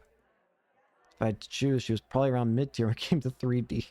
For some reason, she was looking down at the floor, her eyes filled with tears. The scattered whispers grew to murmurs as the transfer student maintained her silence. In order to comfort her, the teacher placed his hand on her shoulder. Well, it looks like she's a little nervous. Alright, I'll take you off the hot seat. This is Orihara Kozue, everyone. Hope you all welcome her as a new member of the class. Orihara, your desk is over there in the back. Go ahead and take a seat. The transfer student made her way to the back without saying a word, keeping her head low to the ground. Her seat was 4 rows behind mine. Should I pretend to watch her so I could catch a glimpse of the people behind me? Problem was, I'd draw a lot of unwanted attention to myself. I didn't want any Dokuns trying to pick a fight all don't go staring at her just because she's cute or some BS like that. I was at a loss for what to do. Should I look now or should I wait until class is over? My head still firmly pressed against my desk. I squeezed my fist tightly. Forget it. I was a coward. Just the thought of that if I turned around my eyes would meet with that girl sent shivers down my spine. You're like me. Transfer student walked right by my seat. Taken aback, I glanced at her face. Huh? Then I realized without even thinking, I looked up. What the? The transfer student stopped at my desk, if only for a split second. But she didn't look at me. In that moment, however, I saw that she was carrying what looked like an enormous slab of raw iron. It's another weapon. What? Huh? Where'd you put that? What the hell? When I blinked, the slab of iron was gone. What was that just now? Was my mind playing tricks on me? So happy we're in the same class. What? That's all she said. The transfer student then resumed walking, leaving my desk behind. She wasn't talking! That was telepathy! Had she been talking to me? Why did she talk to me like that out of nowhere? I was like her? She was happy we were in the same class? Did we know each other? No, definitely not. I'd never seen her before. Unless she meant to tell me that she was some childhood friend who I'd completely forgotten about until now. Yeah, no, that only happened in her okay. Was I actually becoming popular after all? Or maybe could the transfer student be one of the demon girl's underlings? If so, then the demon's net was closing around me even tighter. I was running out of places to hide. Well, this is fascinating. All my new fears and doubts zoomed through my mind at 1,000,000 kilometers an hour. Before I knew it, homeroom had ended. First period would begin in about 5 minutes. Misumi-kun rushed over to the transfer student's desk. Knowing him, he was going to try and lay the moves on her. The other students were clearly interested in her too, and the room had grown louder than usual. At a glance, it may have seemed like a casual, peaceful, ordinary thing. But for me, it was like being caught deep within enemy territory. My heartbeat was going crazy. Anxiety filled my head to bursting, and so much as lifting a finger felt like more than a one-man job. My brain was in the midst of a civil war, one side urging me to turn around, and the other side warning me not to. Taku. My breath caught in my throat. My mind went completely blank. A voice had come from directly behind me. She really was here. That girl really was here after all. You don't look so good. Are you feeling okay? I need to run. I need to run as fast away as I could. Despite that, my legs were shaking so violently that I didn't think I could even stand. And while I was frozen solid, the demon girl, Sakihara Rimi, circled around to the front of my seat.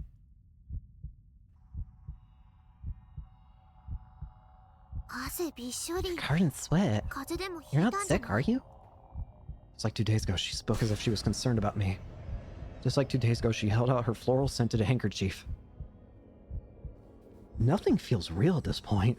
I didn't accept the handkerchief, hurriedly wiping the sweat from my forehead on my own. Why? My what? Couldn't look her in the eye. From how she spoke, I could tell she had a smile on her face. Yeah, I was gonna ask, what exactly did she say to you? Rimi crouched down, resting her hand on her chins. Not eye level with me, she peered at my face. I quickly looked away. I felt like the anxiety would tear my heart right open at any moment. Damn it, why wouldn't she just let me go? Someone please help me. I'm real curious. What was she talking about? Who was she talking about? The transfer student. When she walked past you, she said something under her breath, but all I heard was...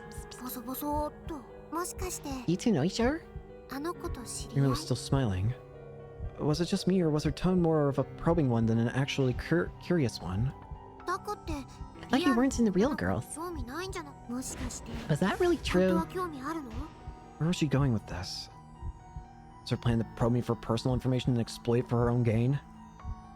At the end of the day, I didn't really give a damn about 3 girls. I just like I always said that in that sour voice of mine. In that case, are you into me? An icy chill ran down my back. Despite having just wiped off the sweat off my forehead, I could feel moisture all over. The question is Takumi really speaking out loud when he's thinking, or is she genuinely reading his mind? I can't tell at this point. I don't know what is real in this game at this point. Feels like everything half the time is fake. Was that a threat? Or could it be that she was inviting me to become her ally? Or maybe she intended to seduce me, acting all moist so she could lure me into a trap. All sorts of alarm bells were going off in my head. I shouldn't be talking to Demon Girl anymore. If I did, I'd be signing my own death warrant. What? Taku! I hit my breaking point. In a panic, I stood up and dashed for the exit, knocking into several desks on my way out.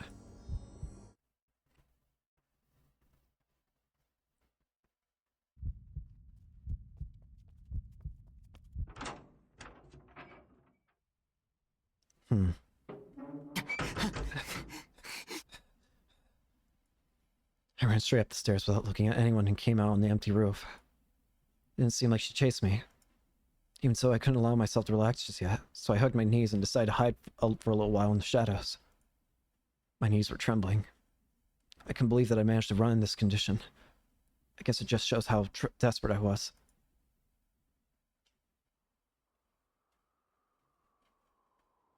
I was tired of this reality. The D-sword I'd gone out of my way to buy hadn't been useful in the slightest. I obviously couldn't bring it to school with how much it'd stand out either. I'd been careless. 2 days ago when Misumi-kun told me that Rimi was our classmate, I figured that he was either spewing some bullshit or just outright deluding himself. She really was my classmate. Or at the very least, she had become one. There's no point in trying to figure out how she managed to worm her way in. She was a demon. She could do things that humans were incapable of with ease. Maybe she brainwashed my whole class, or maybe she brainwashed all those teachers instead. I couldn't go to the hospital anymore, and now I couldn't go to school either. Meanwhile, Yua was at a cafe, and Shogun always appeared online. The demon girl and her underlings were no doubt getting closer and closer to me, continually hitting me with psychological attack after psychological attack as they did it. Maybe I shouldn't leave my base at all anymore. Maybe there are enemies in danger at every turn in reality. They had disturbed me and threatened my peace, even though all I wanted was to live a quiet life, bothering nobody and being bothered by nobody. I looked up at the blue sky. It floated calmly above me as the wind blew white clouds across its breadth. How nice would it be if I could just become one of those clouds?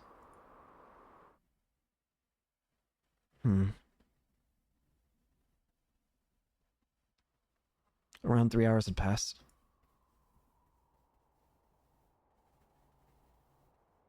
I had stayed in the same place the entire time without moving. I didn't sense anyone else coming up at the moment. I could finally breathe. The problem, however, was what came after. During break, there would always be students that come up here to eat lunch. That was why the best way out of this was to escape during fourth period and make a break for my base. It messed up my minimum attendance chart, but I didn't possess even a single ounce of courage that allowed me to turn to the classroom where the demon girl was. I decided not to worry about the fact that I left my bag in the classroom. All I had in there were textbooks. My wallet, my keys, and anything else important would be in my uniform pockets, I hoped. Growing slightly nervous, I searched my pockets. Wallet, keys, cell phone, they were all there. That was when I remembered that someone had called me. I'd been pretty freaked out at the time, but not as much as when Rimi had talked to me. Who the hell called me? Couldn't think of anyone who'd call besides my family. It'd make the most sense if it was Nanami. She never thought about whether she might be bothering me after all. The only other person who knows this number would be... Oh, wait, that's right. I given it to the detectives. If it had been one of them, I really should have picked up. They still hadn't sent the officers to my base like they said they would, so I really needed to talk to them to make sure that was still happening. The caller's phone number was displayed on the screen. That's the same one from before. It didn't seem to be Nanami's, and when I looked closer, I saw that I had a new voicemail. I had a vague feeling that I'd seen this number before. Just in case, I checked the call history.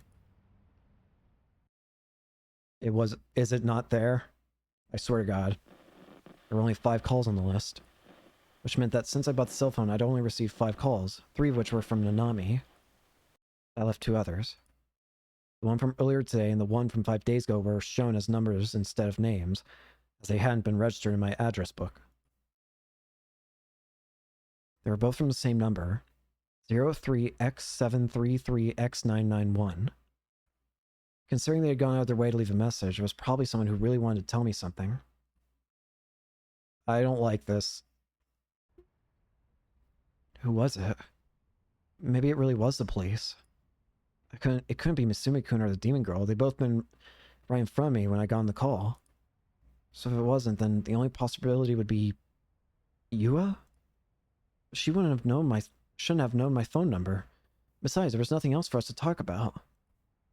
Time to just get it over with and listen to it. I examined my surroundings, making sure that the demon girl wasn't there, and then put the phone up to my ear.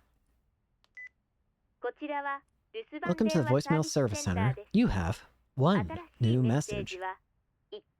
Voicemail number 1, Friday, October 17th, 1820. Wait, whoa. Oh, is it?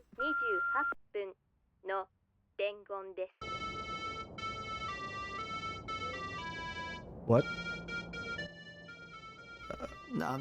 Fuck's this? It says someone's voice. There was an incredibly familiar melody. It felt like the sound was being recorded from a short distance away from the phone. Maybe the person on the other end was near a pedestrian signal. The song was being played was one you'd hear pretty often at crosswalks. It was used in order to let people with visual disabilities know when it was okay to cross. The song was a nursery called You May Pass, also known as Toriyanse. Well, there were a lot of people that knew the melody. There weren't many who knew the lyrics. And I was one of them, actually. I memorized them back in middle school. Then again, it wasn't like I remembered them perfectly now.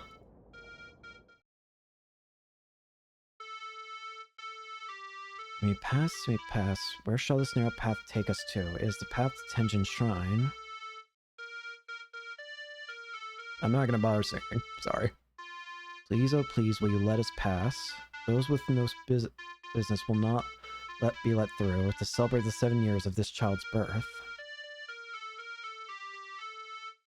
We have come with an offering. Going may prove easy, but returning is...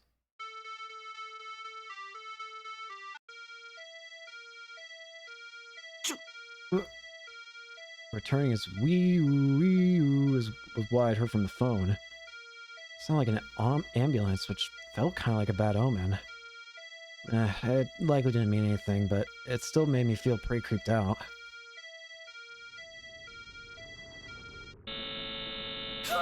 The second after the traffic signal melody got cut off, an extremely loud noise that sounded like a buzzer exploded from the speakers. It was so ridiculously loud I'd automatically shut the phone away from my ear. What the hell? When I cautiously brought the phone back to my ear, the voicemail had already stopped playing. What was that? Right at the end there, I thought I'd just barely heard a roaring sound. It sounded like the ground itself was crumbling. That buzzer sound was completely separate from the pedestrian signal melody. Considering how loud it'd been, the only thing I could think of was that the phone's receiver had deliberately been put up to next to whatever had made that noise. Was that a prank? My heart began to pound. Had I done something to make someone hate me enough to do that? Who would even call me in the first place? I could call them back by dialing the number displayed on my phone, but there was no way I'd be able to call back a prank caller. In the end, all I could do was just leave it. Besides, I was stuck in the middle of a situation far worse than any prank call. I returned my phone to my pocket and ever so carefully left the school, making sure to pay close attention to my surroundings as I escaped.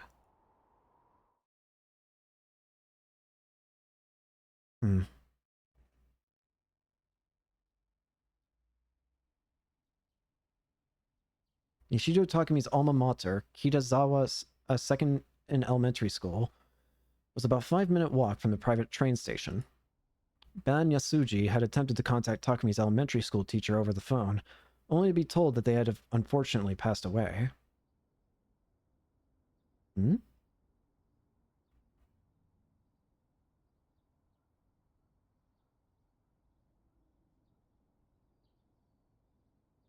Left with no other choice, Ban had decided to set up a meeting to speak with the person who had answered the phone instead, the head teacher, Kamio.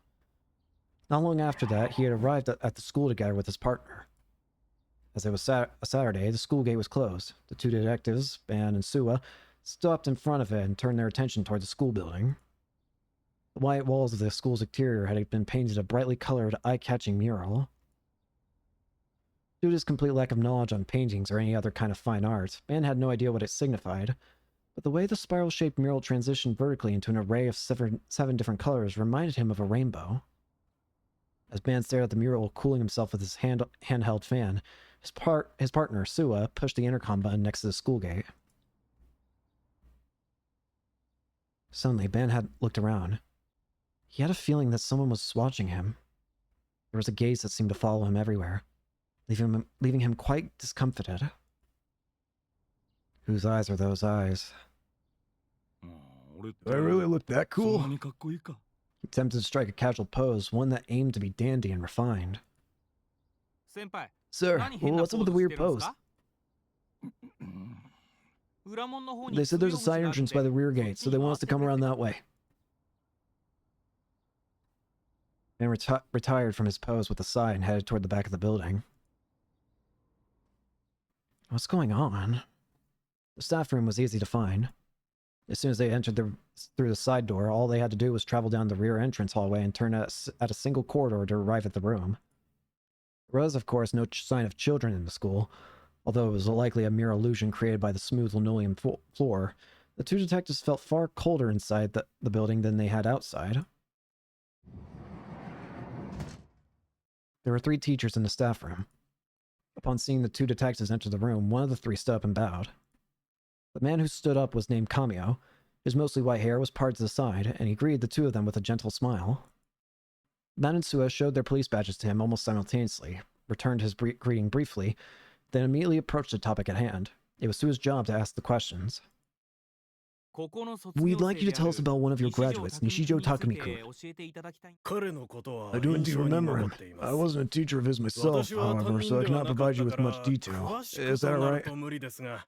Sua nodded, taking out his notebook and preparing to write everything down. What kind of kid was Nishijo-kun?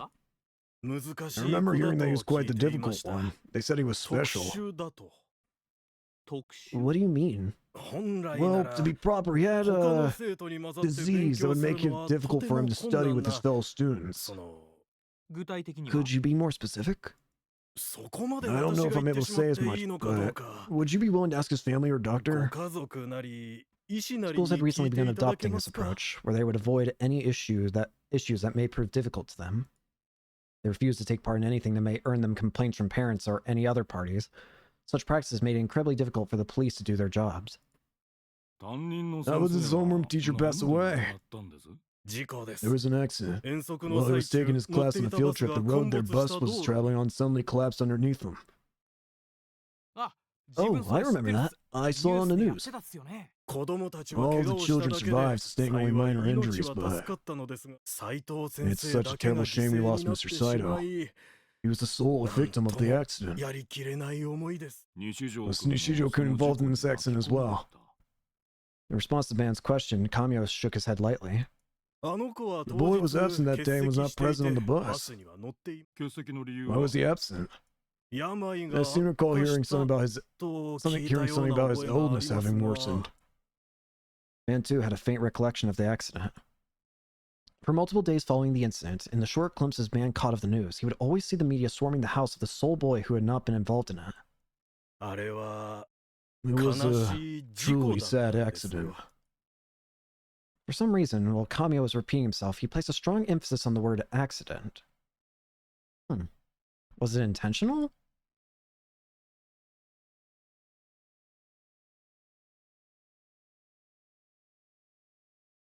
Well, we're back here. I started talking with Grim a lot more before booting up ESO recently, to the point where it was becoming almost like a ritual. It never really mattered about what we talked about. We trade interesting or funny at-channel threads, go off about porny shit, wreck each other new comics, talk about the anime from the day before, or other various dumb stuff. Funnily enough, we didn't actually talk about ESO very much, but that was just because we already talked a lot about it while we were playing it.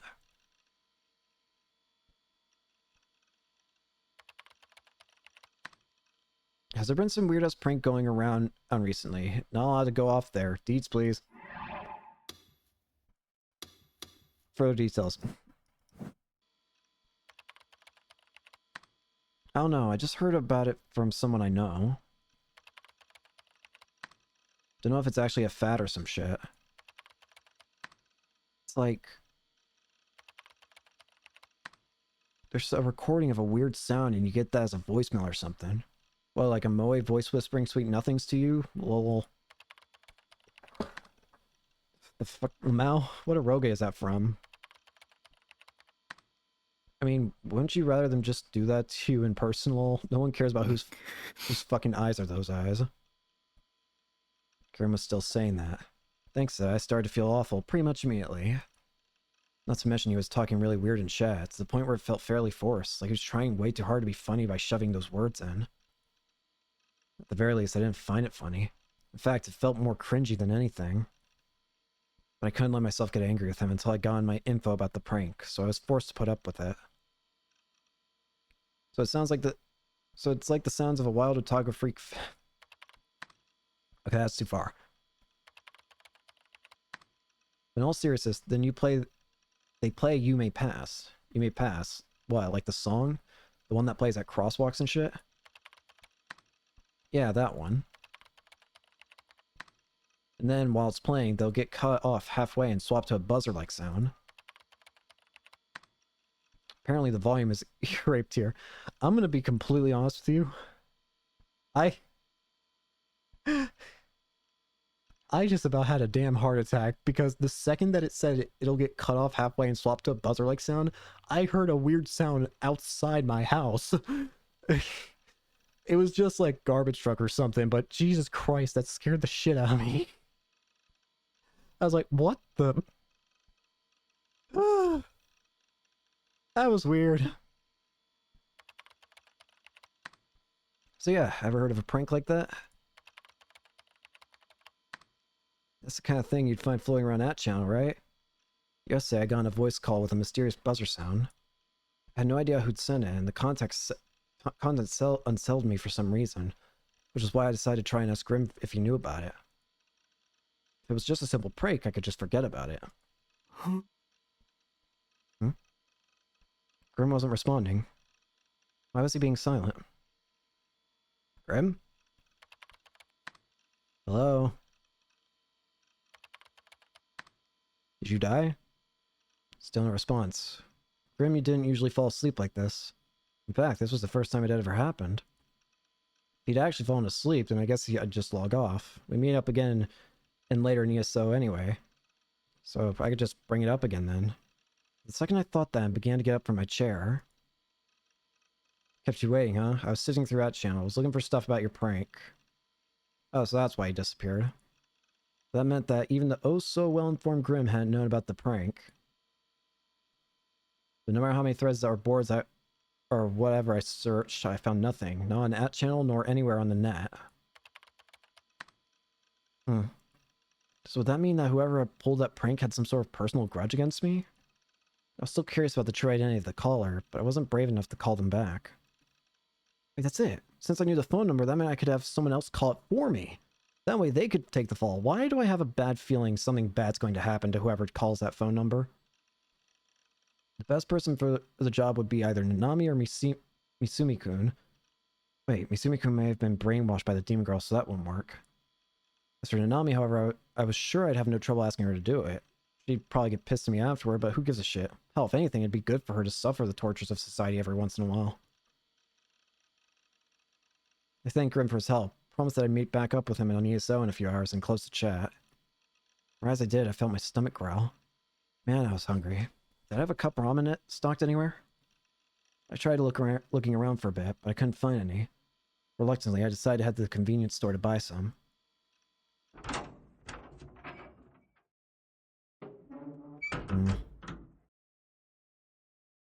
I feel like something bad's about to happen.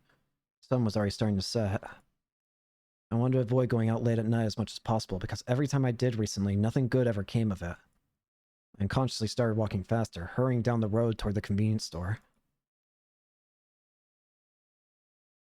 Today was a Saturday, so I'd expect to run across a ton of pedestrians, but I hadn't encountered a single one so far. All of the stores that should have been open were closed, which kind of weirded me out. Maybe I was just confused. Like, maybe I thought it was 7 PM when it was actually 2 AM. Yeah, I like that to ever happen. But even so, it was way too quiet. I could barely hear any of the normal city noises you'd expect. The aura the city was giving off was different than usual. This happened last time we saw the Crucifixion. Are we going to witness another murder? We're going to witness another murder, aren't we? I arrived at the Shinsen station in a convenience store. It was right in front of this train station, and yet there wasn't a single person here either. I was starting to get more and more freaked out. The sudden disappearance of something I take for granted was enough to make me feel like I've been transported to a completely different world. I'm starting to wonder if that's what's actually happening. Something's wrong here. Where is everybody? On a normal day, I always wanted to avoid running into or talking to other people, but all I wanted right now was to just see another person's face. I burst inside the convenience store. There has to be someone working here, I thought to myself as I looked around the store. There's gonna be a body. There's gonna be a body. There's no one here. There were no customers, nor any employees. There's no way.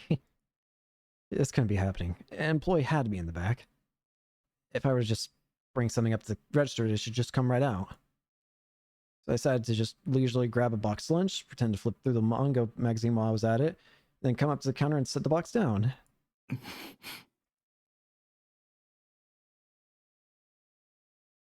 No one's coming out.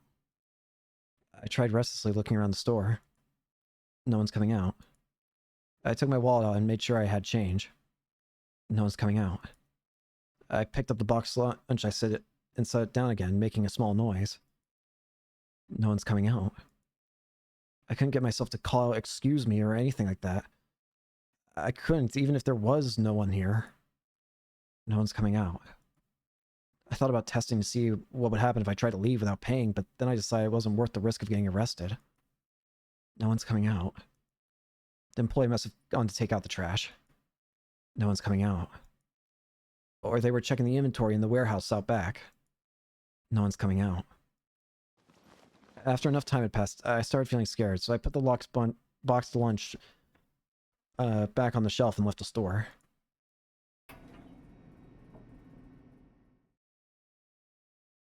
I don't like... This is scaring me. I don't like this. Why does it feel like the quality of the image suddenly got about 3 times better? I don't like this. I don't like this at all. I opted to go to the railroad crossing located right next to the station.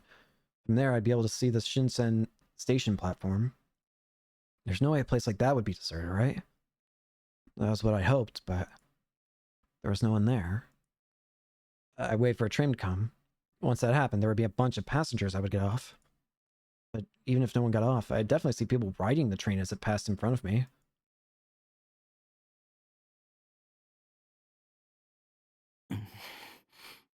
Even after 10 minutes, this train still hadn't come. I don't like this. I tried to convince myself that there must have been an accident or something that messed with the schedule, but there was no sign of any passengers on the platform. It was then that I finally realized the gravity of the situation. This was weird. This was really, really weird. That's it. I'll go to Shibuya Station. There absolutely had to be people there. No doubt about it. There were people in front of the Shibuya Station 24/7, without fail. I broke into a run without thinking. I don't like this. I don't like this. I ran as far as I could. I didn't even want to stop, even if I was out of breath. It was probably the first time in my life that I'd ever run so hard. As I ran, I hoped that this was just some sick dream I was having. But I knew it wasn't. My heart and lungs felt like they were about to explode. The pain was far beyond what you could feel in a dream. It surprised me how unbelievably fast I was breathing. And yet no matter how much I inhaled, the pain refused to go away. Oh, God. I don't like this. As I kept running down Dogenzaka, I finally saw 107. By the time I did, my legs were already shaky. My body felt extremely heavy. Even so, I forced my feet to keep moving. I no longer had it in me to pay attention to my surroundings. The entirety of my consciousness was focused on Scramble Crossing, the symbol of Shibuya. Almost there. Just a little bit farther. The second I passed 107, it'd be right there. The largest in Japan. It was the place where the largest number of people in Japan came together all at once. That was why I had to get to the scramble. to scramble.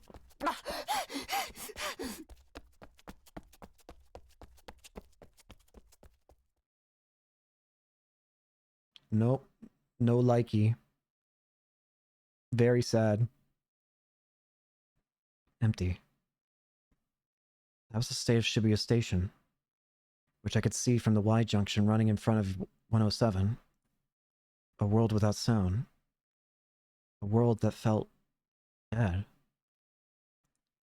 A place which had always been flooded with overwhelming sound, now ruled by silence. The only thing I could hear was the sound of my own heavy breathing. Just can't. I fell to my knees in the middle of the large street. I couldn't walk another step. The shock had stolen every last ounce of strength from my body. This is Shibuya, right? There was no one to my left, to my right, in front of me, behind me. There was no one anywhere. Even though 7 p.m. on a Saturday night was when Shibuya should have been the most crowded. What was going on? This wasn't happening. This couldn't be happening. I closed my eyes and cradled my head. This was a dream. An illusion. This couldn't be reality. Yes, it was true that I wanted to live a quiet and peaceful life all by myself. I didn't want anyone to interfere with me, and I didn't want to get involved in anything. That didn't mean I wanted to live in a world where no one existed. No one else existed who would pay for my living expense. Now's not the time! Who would make box lunches? No one exists who would play ESO with me. If no one else existed... A sound. I heard a sound. It hadn't come from me. It had been from someone else. Someone was here. Someone other than me was nearby. It felt like I'd been saved. As I thought, it was just a coincidence. It only appeared like there was no one here. In truth, no one had disappeared. I wasn't the only one left in the world. So relieved that I almost started crying. I turned my gaze toward the sound. This is a mistake. What? You're... It was... a boy in a wheelchair. A short distance away from me, though still in the middle of the intersection. He sat quietly in place. I couldn't quite figure out how old he was. If I had to guess from his size alone, I'd say he looked like he was in elementary school. He was wearing his hat so low that I couldn't see his expression very well. But... We meet at last. I could hear the boy's voice extremely clearly. It felt like he was whispering directly into my ear, which made me turn around. Of course, there was no one there. Excuse me, sir. Do you know what's going on here? Even though he was younger than me, I ended up speaking formally to him. Why is there no one here? Would you happen to know the reason why? Yes, I know why. Despite how young his voice sounded, there was nothing childish about it. But more importantly, did you receive my message? Message? What message? I had no idea what he was talking about. Oh! Are you the one who sent the voicemail? Who are you? The boy moved his wheelchair forward slightly. The wheelchair was old, and it made a rusty sound as it came closer to me.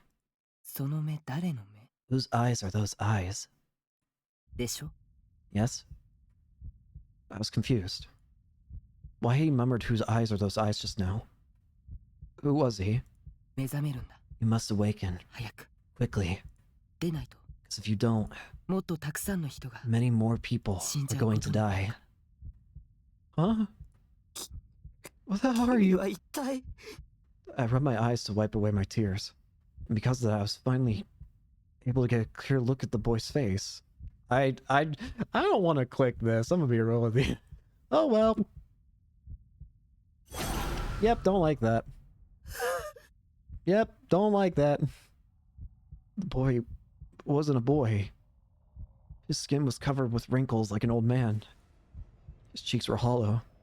His eye sockets had sunken into an abnormal extent. His pupils were cloudy. He had no eyebrows. His body was as small as a child's. I am... Shogun. What? What? What do you mean? For a moment, I forgot how to breathe. My head felt like it had been struck by a hammer. The ground was shaking violently. No, my body was falling over. I shot my hands out into the asphalt to keep myself upright. What? What had you just said?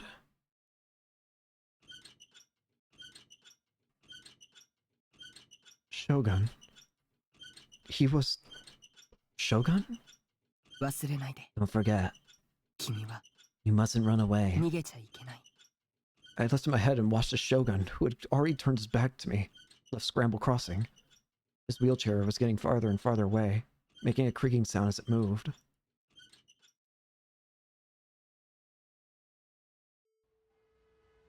Thoughts of chasing him after him and pressing him for answers didn't even cross my mind. I didn't even think of running up and punching him in the face for dragging me into this either. I wasn't even remotely a confrontational person. My head started to hurt. The area around my temples throbbed with pain. Still cowering on the spot, I tried to endure it. Taku. In the world without sound, a discordant noise began to spread, an all-encompassing static. Whose voice was that?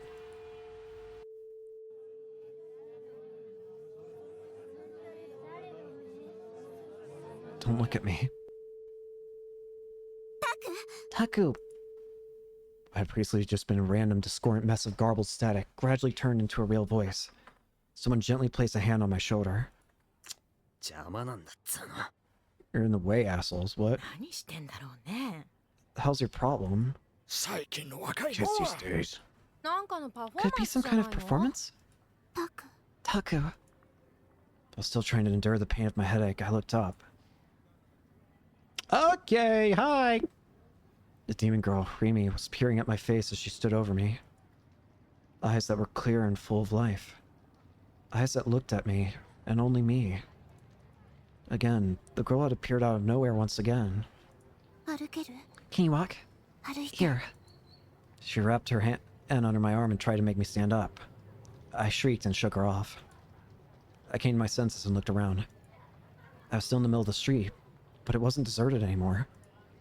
There were people around me in every direction, walking every which way without paying me any mind. Taku. Rimi, with a face that looked like she was about to cry, reached out to me once more. Listen to me, Taku. Stay back! When I screamed, the throbbing in my head transformed into an intense stabbing pain. Even so, I ignored it, scrambling back on all fours to try and get away from Rimi. It was you, wasn't it? That was your delusion, and you made me see it.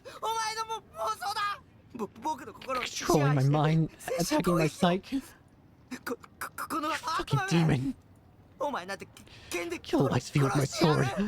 Just like it back to my base, to my beast sword.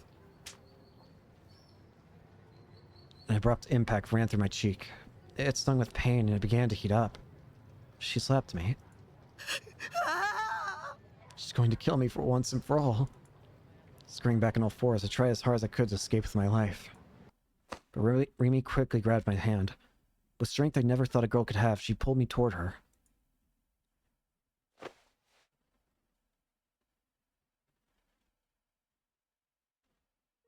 And embraced me. Her soft form gently enveloped my own.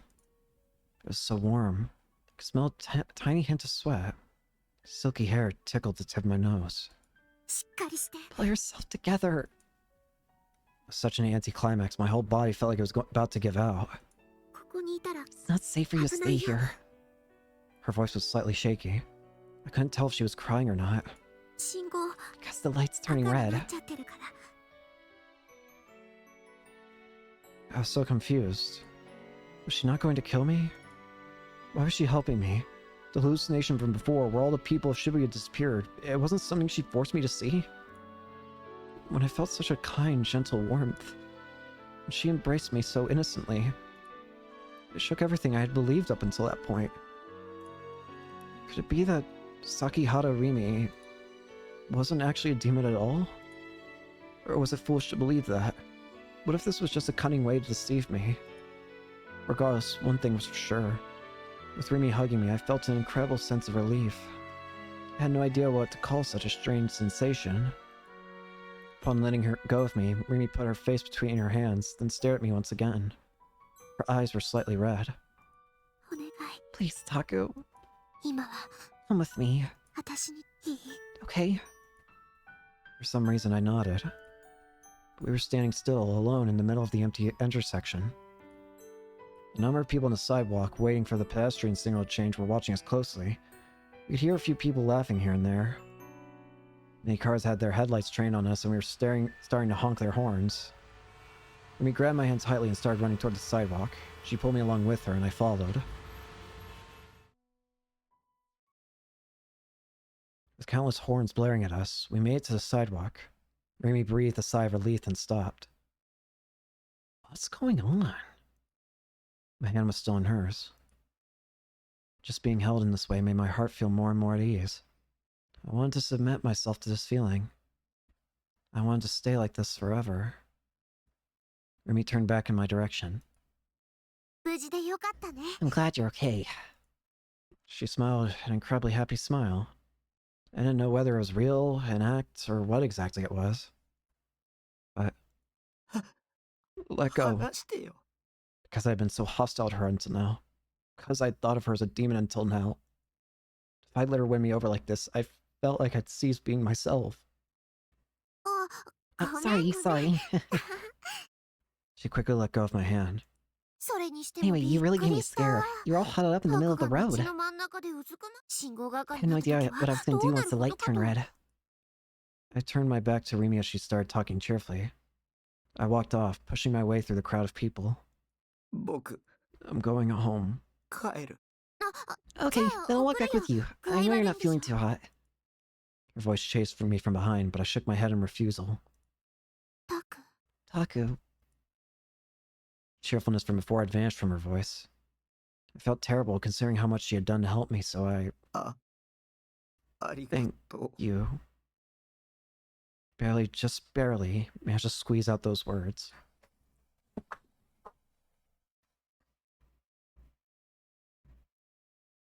To think that the 3 investigative divisions would actually be merged into one. Staring at the detectives gathered in the Shibuya Police Department's conference room, Ban Yasuji thought that to himself. In a Inokashira-lined Shibuya Station public bathroom homicide case, or as the media called it to amuse themselves, the vampire case, had caused an increasingly serious drop in manpower. When 3 brutal murders occurred within the same jurisdiction within the same period of time, the possibility of a single perpetrator became more and more evident. A suggestion had been raised that the Cornelius Tower mass suicide case be handled by the Juvenile Division, but since the media had been treating it as a part of New Gen, there was the possibility that if the police treated the case differently, they would be subjected to criticism. Therefore, it was only natural that the central office had chosen the only remaining option, to merge the several investigation headquarters. With this integration now in place, the group was reviewing the series of New Gen cases one by one. The projection screen at the front of the conference room displayed a series of photographs of the crime scenes, one after the other. 2 had been chosen to hold the presentation. He had stayed up all last night going over the documents endlessly. Good work, Ban muttered internally, chin resting in his hands. The Cornelius Tower mass suicide went down on September 7th. Took place on. Of the 4 incidents that the mass media had begun referring to as New Gen, it was the first to occur. At 11:30 p.m., a group of 5 men and women fell from the helipad on the roof of Shibuya's Cornelius Tower. There were no Hang on. That's not true? Wait, that's not true. It wasn't a group of 5 men and women. It was a group of 5 women, a group of 5 high schoolers. I could have sworn they said it was a group of 5 high school girls.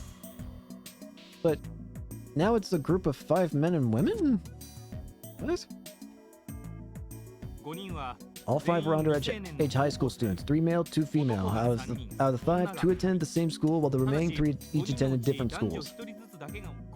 The autopsy of the bodies revealed that each of the 5 had small traces of flesh embedded beneath their fingernails, along with scratches on the palms of their hands. I could have sworn it said they were all girls. Am I going crazy? I don't even... Oh god, this game is actually... I don't know if I'm right or not. I don't know what to believe. I could have sworn it was 5 girls, but maybe it wasn't.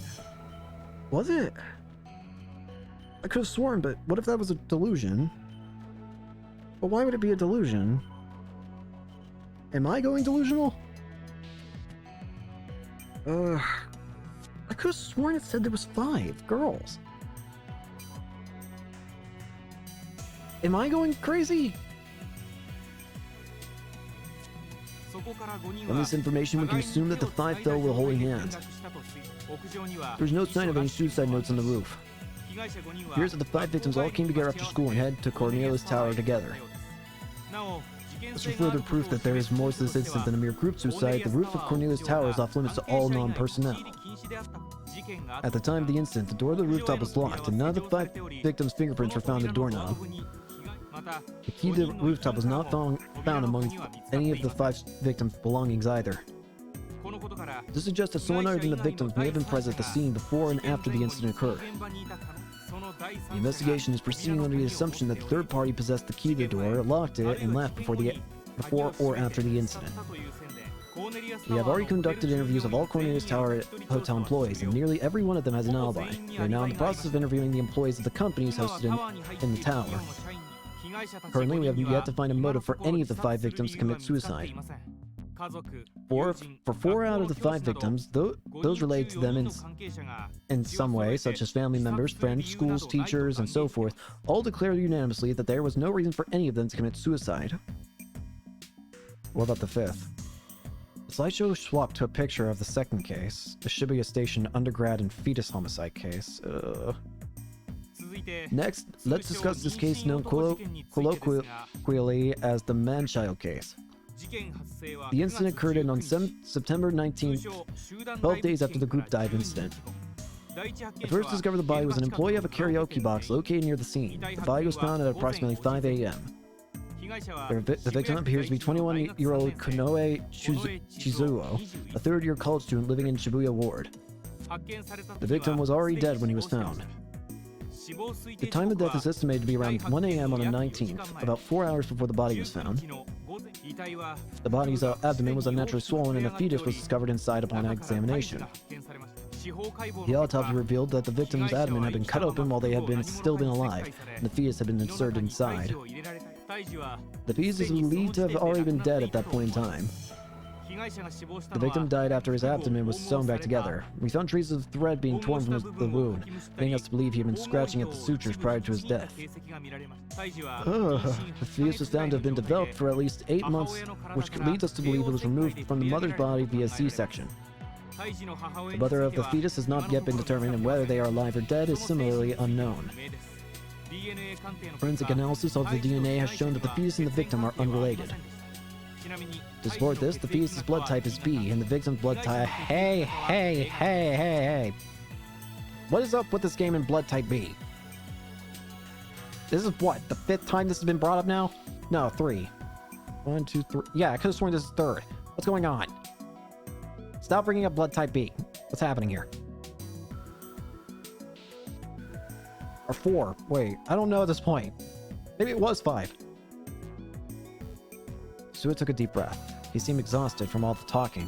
Furthermore, he must have been awfully nervous giving a presentation in front of so many senior detectives. Next, we have the 3rd case, the Maria Macho Crucifixion homicide case. After a short delay, the next slide displayed a photo of the crucifixion crime scene. This is a photo of the crime scene. The incident occurred on September 29th. The victim is a 56-year-old Ota Hisashi, a professor at Toto University. The first to discover the body was a man living in an apartment near the crime scene. The victim's cause of death was strangulation. After they were killed, the body was pinned to the wall with 10 small metal spikes. As you can see, the body has next to no external wounds.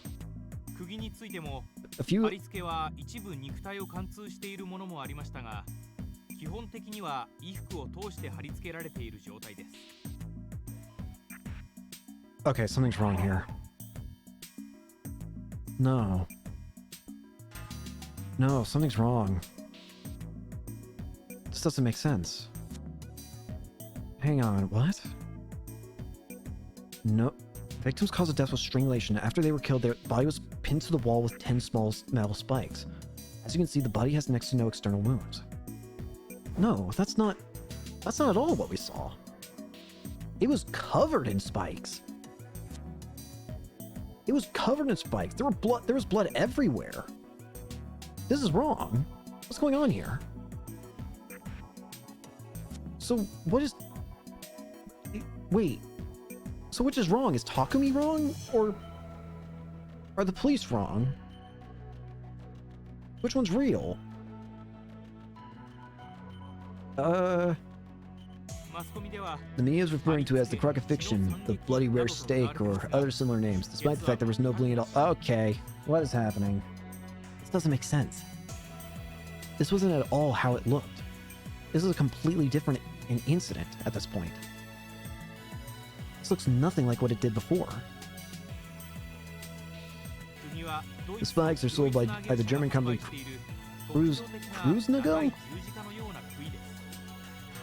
Kreuznagel? In actuality, they were stakes with a distinctive long cross-like shape. As the killer ultimately is elected to use cruciform objects, the investigation is proceeding while examining the crime from a religious angle. We received several testimonies dealing that between 9 and 9:30 p.m., the time the incident was occurring, the continuous sound of nails being driven into the wall could be heard for tens of minutes in the vicinity of the crime scene.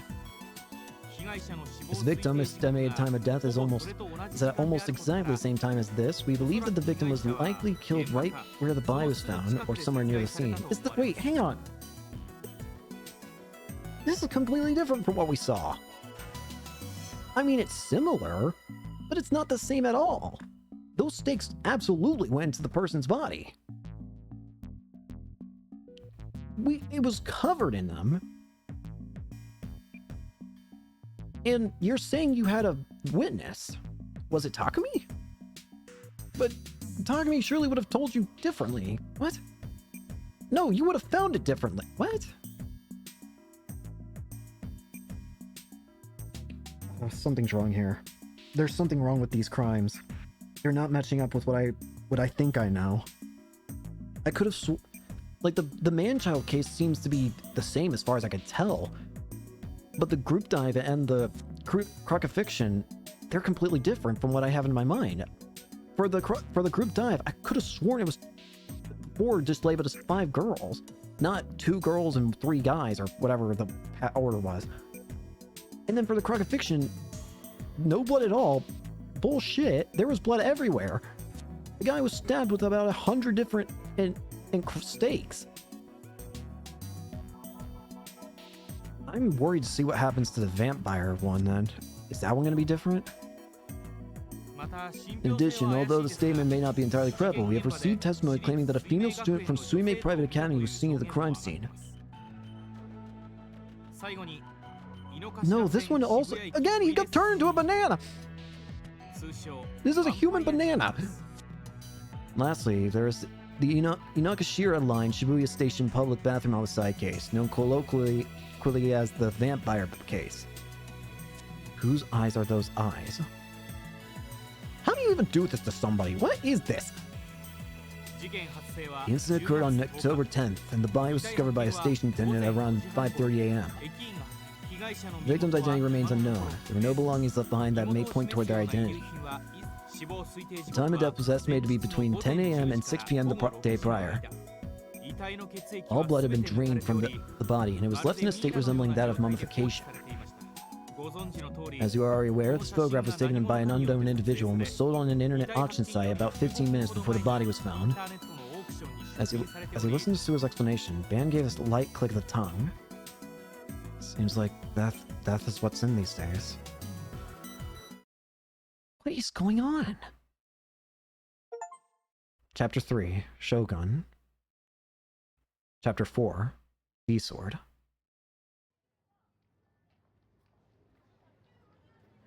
Holy moly. My brain hurts. My brain really hurts, actually. Because none of what I remember makes sense anymore. These cases don't make sense in my mind anymore. But we're gonna have to start trying to figure things out, I guess. But that'll be next time. Thank you all so much for watching. Hope you enjoyed and hope to see you all later. Peace. I'm confused.